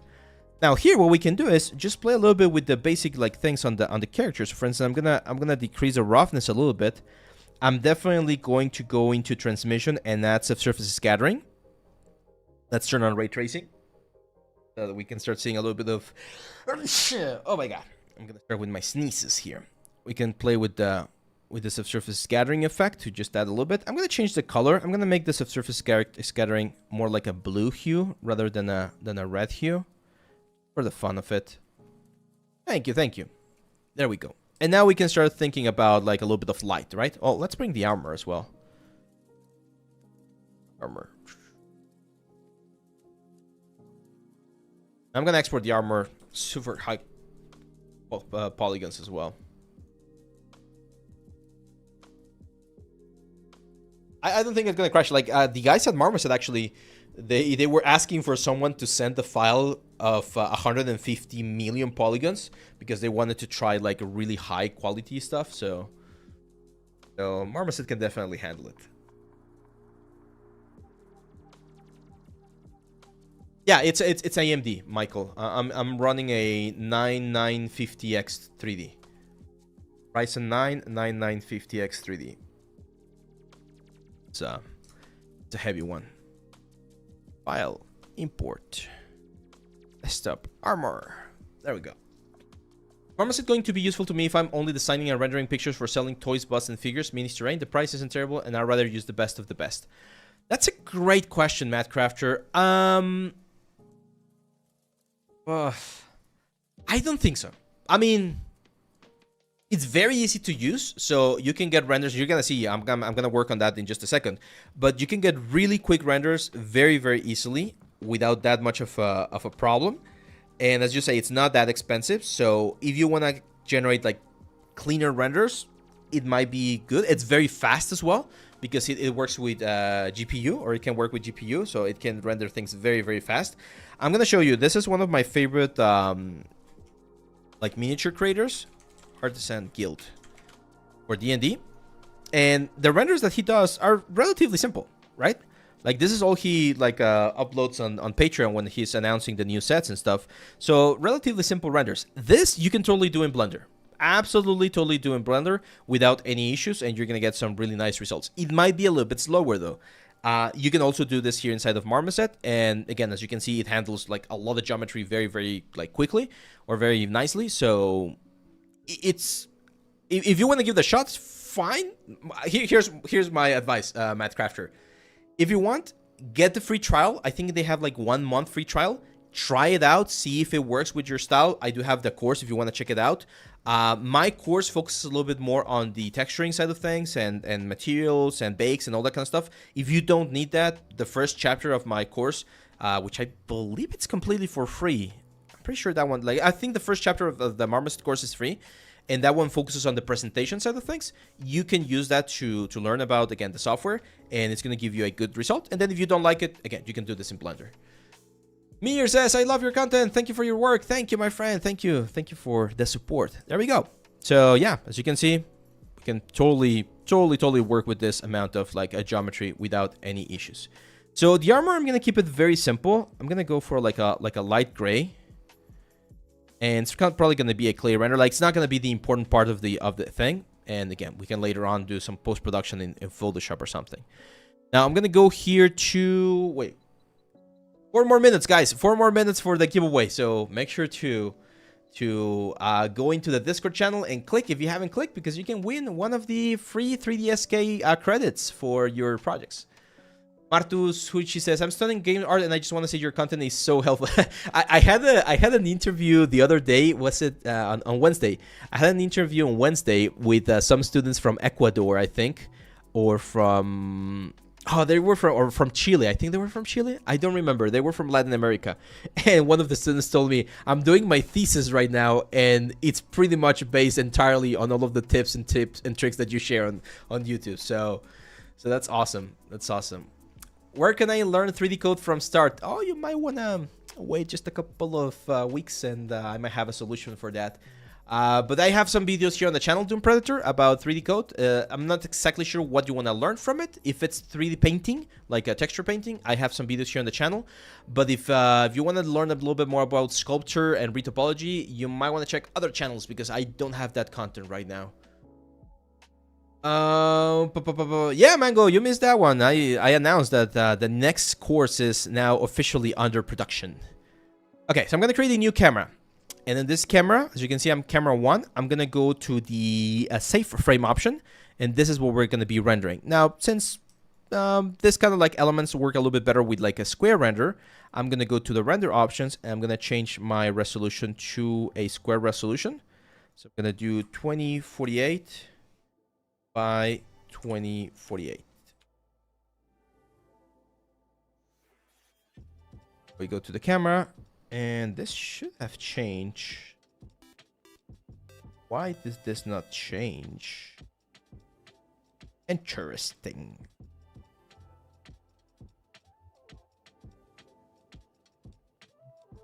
There we go. So this is gonna be like a portrait, right? Like a let's see. No spoilers. No, you guys, here's the thing, you guys don't even know what's coming. That's gonna be really good. You guys don't know, but it's coming soon. Okay, so we got 48 seconds for the next winner, guys. 45 seconds to the next winner. I missed your question. What was your question? What was your question, David? And did you ask a question?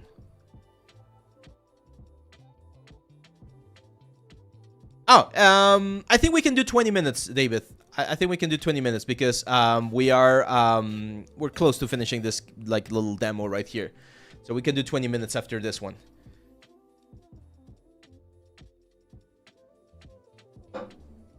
Anish, what's up, man? Okay, so 10 seconds. 9, 8, 7, 6, 4, 5, 3, 2, 1. And the winner for the 4th giveaway today from our friends at 3DSK, 150 credits for free so that you can download the best reference, is Branco. Branco, congratulations, my friend. Congratulations on winning this prize. And again, thank you to our good friends at 3DSK, one of the best places out there to get the best reference for your projects. So we're going to go for our next giveaway in just a couple of seconds. David's going to let you guys know here on the chat. So remember, make sure to join here to the Discord and then go to the Events tab. And you're going to be able to click on the little thing right there to be part of the element, or to be part of the giveaway. There we go. 20 minutes, guys. The final countdown. Okay, so here's what I'm going to do. I'm going to change here in my library. I'm going to go for something that looks a little bit more interesting, like this alley foggy, right? This is like a night scene. So I'm imagining we're in the spaceship, right? And there's like a very, very like little light coming from the window. Maybe there's like a sun nearby or something. So we're going to start with something like this. Then let me jump back to my perspective camera to start building up my light situation here. So usually, again, when you want to like light a scene, when you want to present your work in the best possible way, one of the things that you can do is look for cinematography. So if I look for cinematography sci-fi, you're gonna find a lot of examples of famous movies, famous like series, like things that can work for your particular element. So like this one right here looks quite interesting, right? Like very blue, very sort of like soft in terms of shadows. I kind of like that one. So should we go with that one, guys? Should we go a little bit more green like this one? Like this one right here. That one looks interesting as well. This one looks a little bit warmer. I don't like the blue one, to be honest. This first blue one that we saw was looking quite interesting. Where is it? This one right here. Okay, so if we want to do, let me copy the image. Ref again. So if we're gonna want to do something like that, we need to start with an HDR that gets us close to that one, and this one is not it. So we're gonna have to look for another HDR, and the good thing is that Marmoset here has a bunch of different ones, like this one, Alley Tokyo Residential. That one right there, as you can see, already gives us a sort of like very close approach to the general colors and the general ambiance of the thing, right? That's what we're going for right here. And then what I like to do is I like to rotate this so that I find a nice angle, something like that. And I really like to bring the brightness down. I don't like this light to be the one that dictates my general thing. I actually have a spotlight coming from the top, and I don't like that one. Let me see if there's another one. Canal Park could also work. It's a little bit more purplish, but yeah, this one works. We're going to use this one, and again, I'm going to lower the brightness. So let's think about this scene. If I were to ask you, what is the main light source of the scene? What would you guys say?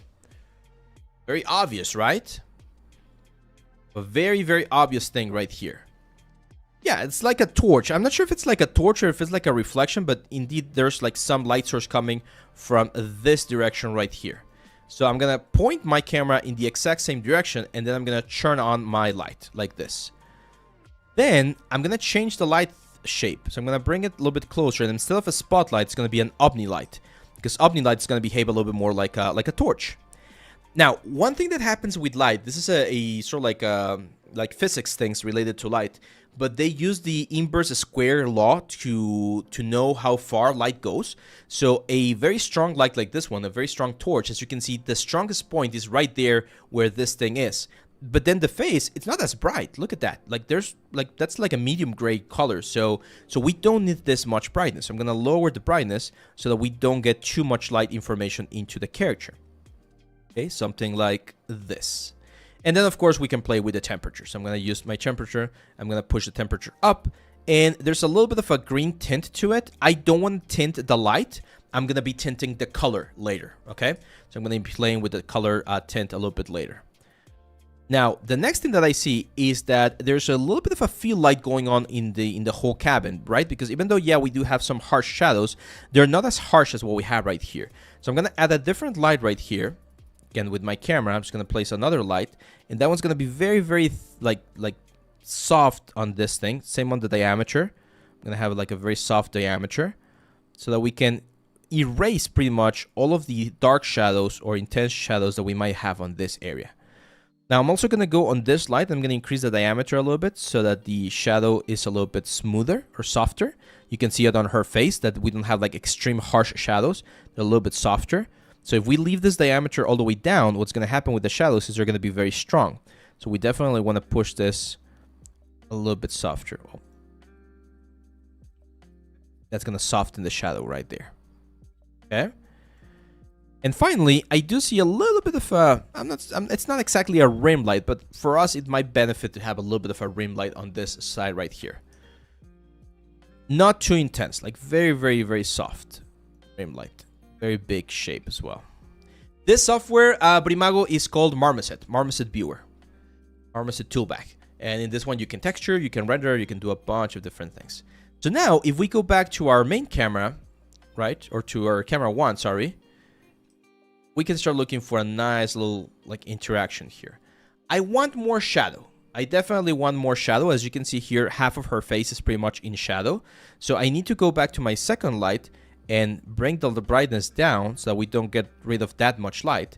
And I also need to go to my main camera and push this torch a little bit closer to the character on this side, right? So that we get a little bit more shadow on this other side of the character.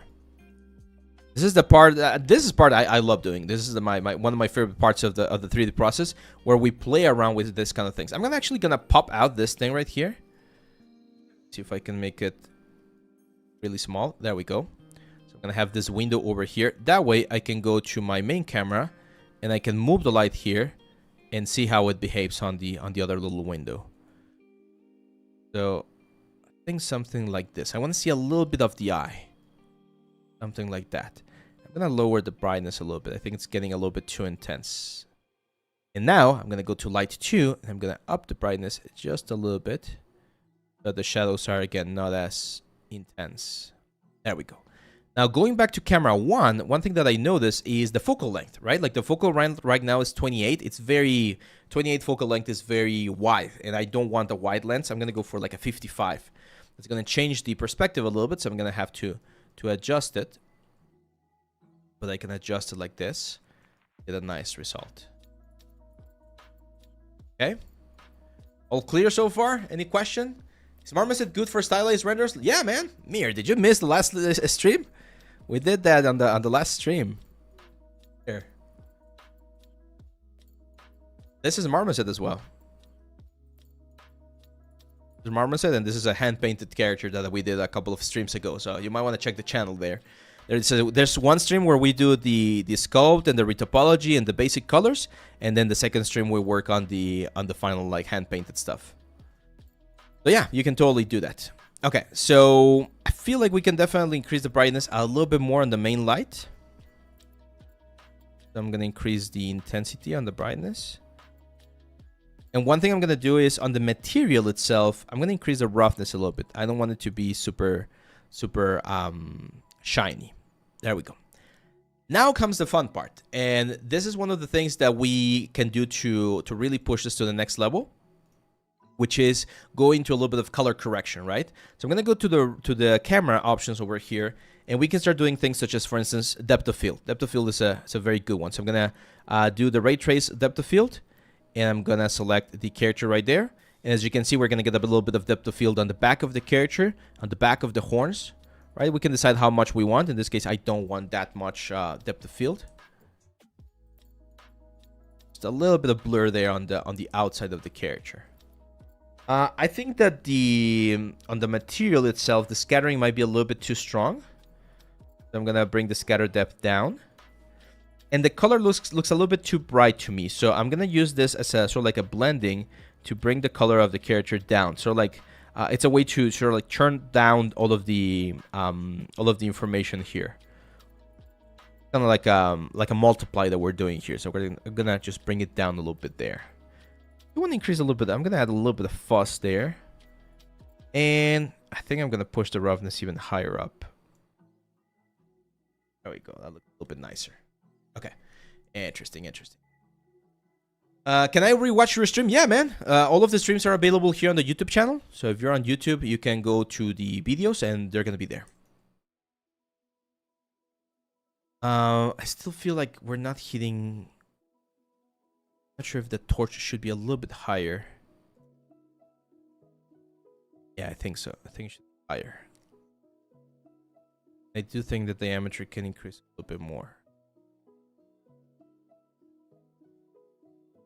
There we go. Better. Cool. So now we go back to the camera, and here's where we can play a little bit with the colors. So right now, if you take a look at the image, our reference image, the immediate color that we see, it's blue. It's very blue. It's a very blue color, and the shadows are definitely a little bit darker. So one of the things that I can do here is I can play with exposure. I think the exposure is fine. I'm going to push the shadows up a little bit, or rather down, so they're a little bit darker. Saturation is definitely going to go down a little bit, right? Because if we saturate too much, it looks a little bit too fake.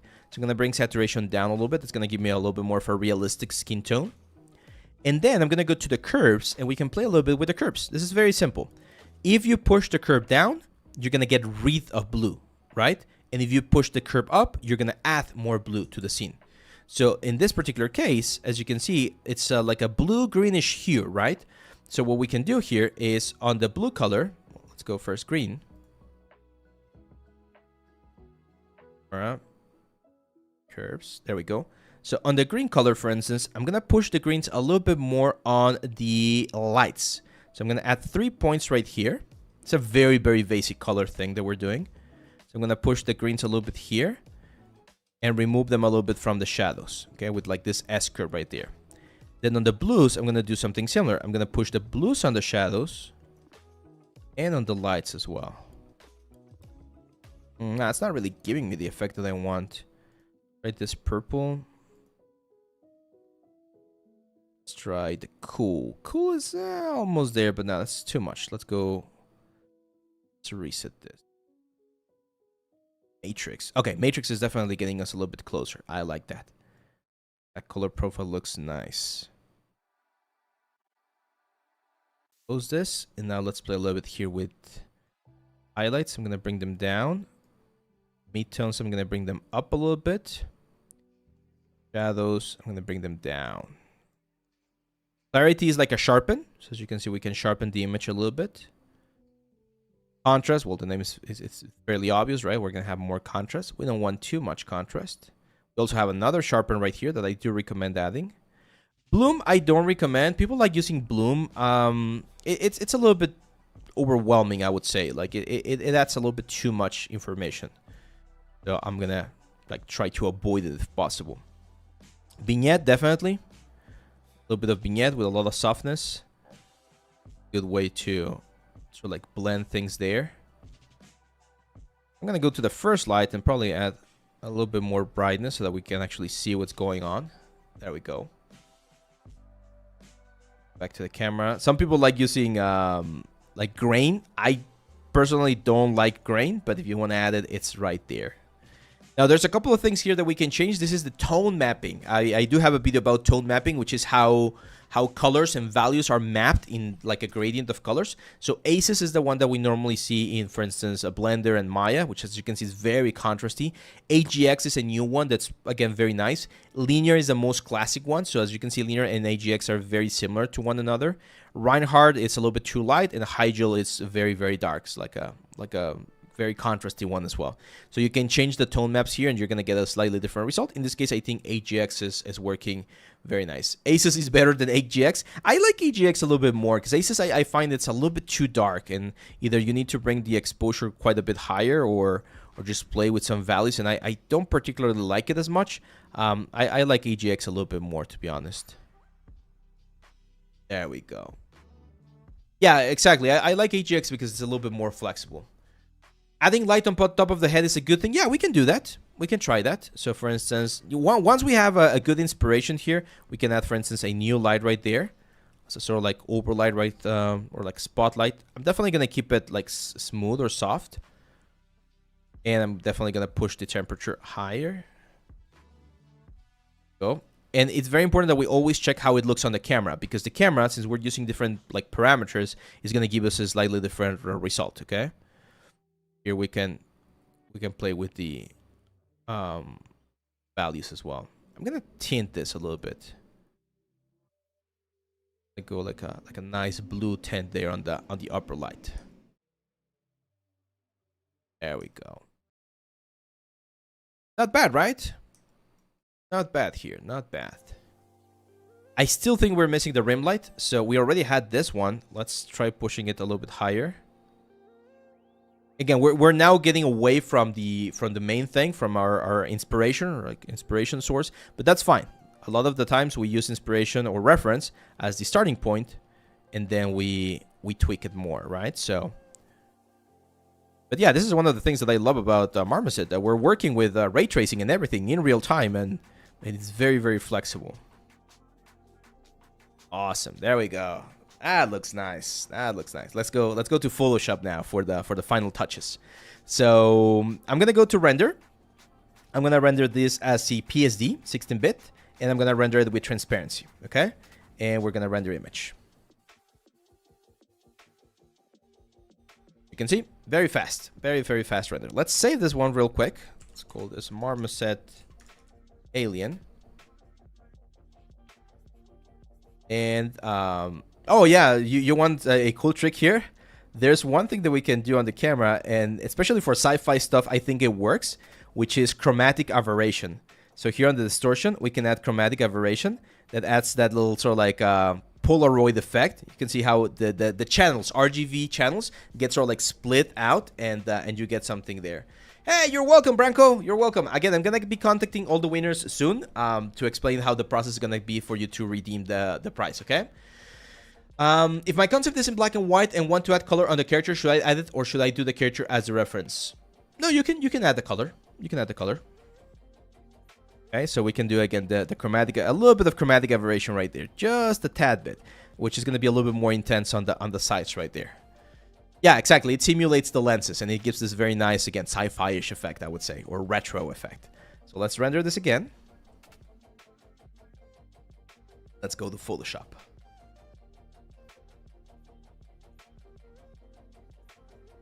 Here. And it's this one. Pretty sure it's that one.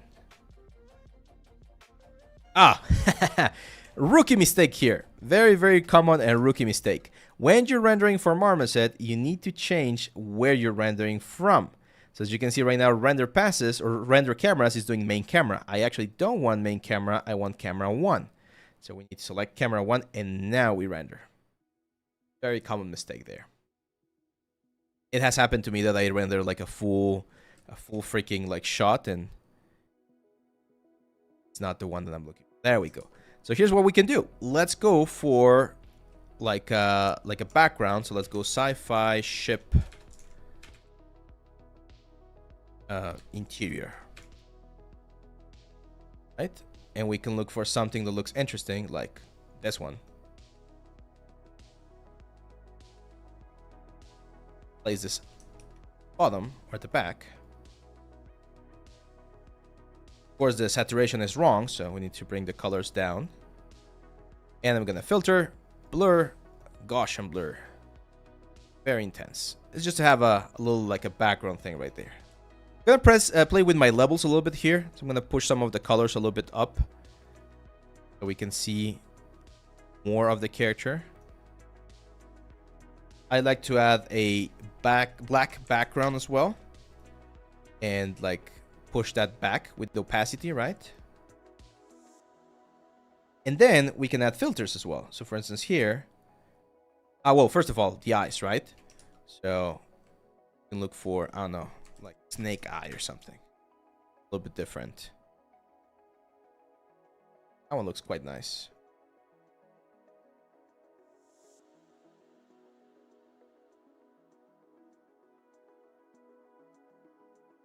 Let's flip it.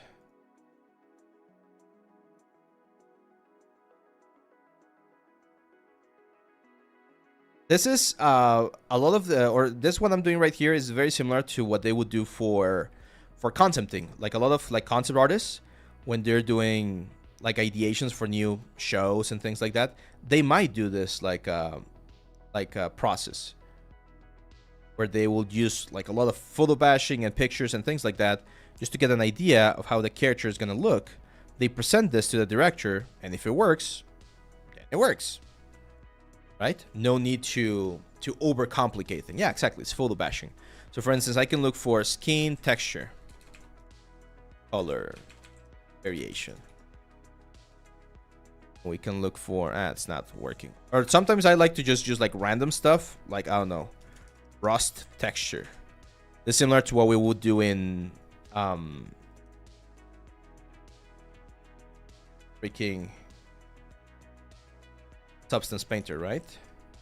Just throw this on top and then just a little brush to blend things. As you can see, that adds a lot of very nice, interesting like variation to the skin tones. To the previously skin tones that we have, it just adds like a lot of like interesting things. There you go, Casey Forster, my friend. I'm happy that you won because you've been a huge follower for a long time. So Casey, congratulations, my friend. You are the proud winner of the final giveaway from today from our good friends at 3DSK. Congratulations on winning an account with 150 free credits for you to use. So yeah, congratulations, man. Really happy for you. There you go. There you go, guys. That's all of the winners for today. And we'll still finish this thing right here. Yeah, I just called it. There you go.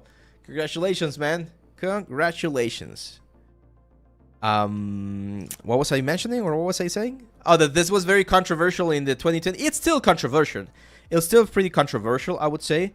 Like, there's a lot of people that might not agree on this sort of like techniques because it feels like cheating, right? But again, in production, it's not cheating. It's what needs to be done in order to get to like the final result. So everything goes, everything is valid. But yeah, that's it, guys. With this, we're finishing our very nice like stream today.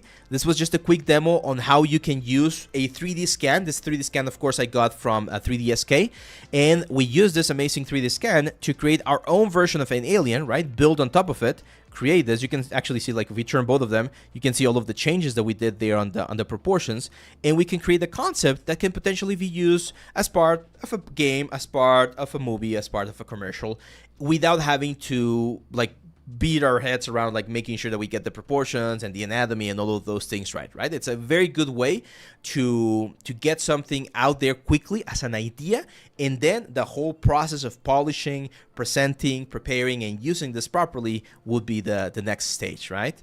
I'm gonna just add like something very stupid, but it's one of those things that really helps, and it's a lens flare. You guys seen the lens flares? Of course you have seen the lens flare. Everyone loves freaking lens flares. This one right here. So here's a trick with lens flares. It's very stupid and very simple. But if you bring a lens flare in, flip it horizontal so that it matches sort of like the direction of the light. Just set this to lighten or to screen. Screen removes all of the black colors and it just leaves you with like light colors, and this is what you get. Again, it's nothing, it's super stupid, but it just like it makes it look a little bit more interesting, right? So yeah, that's it, guys. With this, we're at the end of the J.J. Abrams also loves the lens flares. There you go. So that's it, my friends. With this, we're at the end of today's stream. Just a couple of like quick summaries. We have a couple of things that we're preparing. We're going to be announcing them very, very soon. As I mentioned before, I'm already working on the new course, so hopefully that one will come out very, very soon. Our anniversary is coming up very, very soon in June, so make sure to help us get to our goal of 50,000 subs here on YouTube. Thank you, everyone. Thank you again to our good friends at 3DSK. Make sure to go there, guys. Make sure to go there. There's a lot of free resources that you can check, and if you're going to be working on a project, there's no better place to look for high quality reference than 3DSK. So thank you, my friends. Thank you for being a part of this amazing stream. Have a great weekend. If you're going to be having a little bit of a holiday or a small vacation, go for that. And I'll see you back next week for more content, more 3D, and more stuff. Thank you very much, my friends. Thank you, David. And I'll see you guys. I'll see you very, very soon. Don't forget, always learning, always improving. Bye-bye.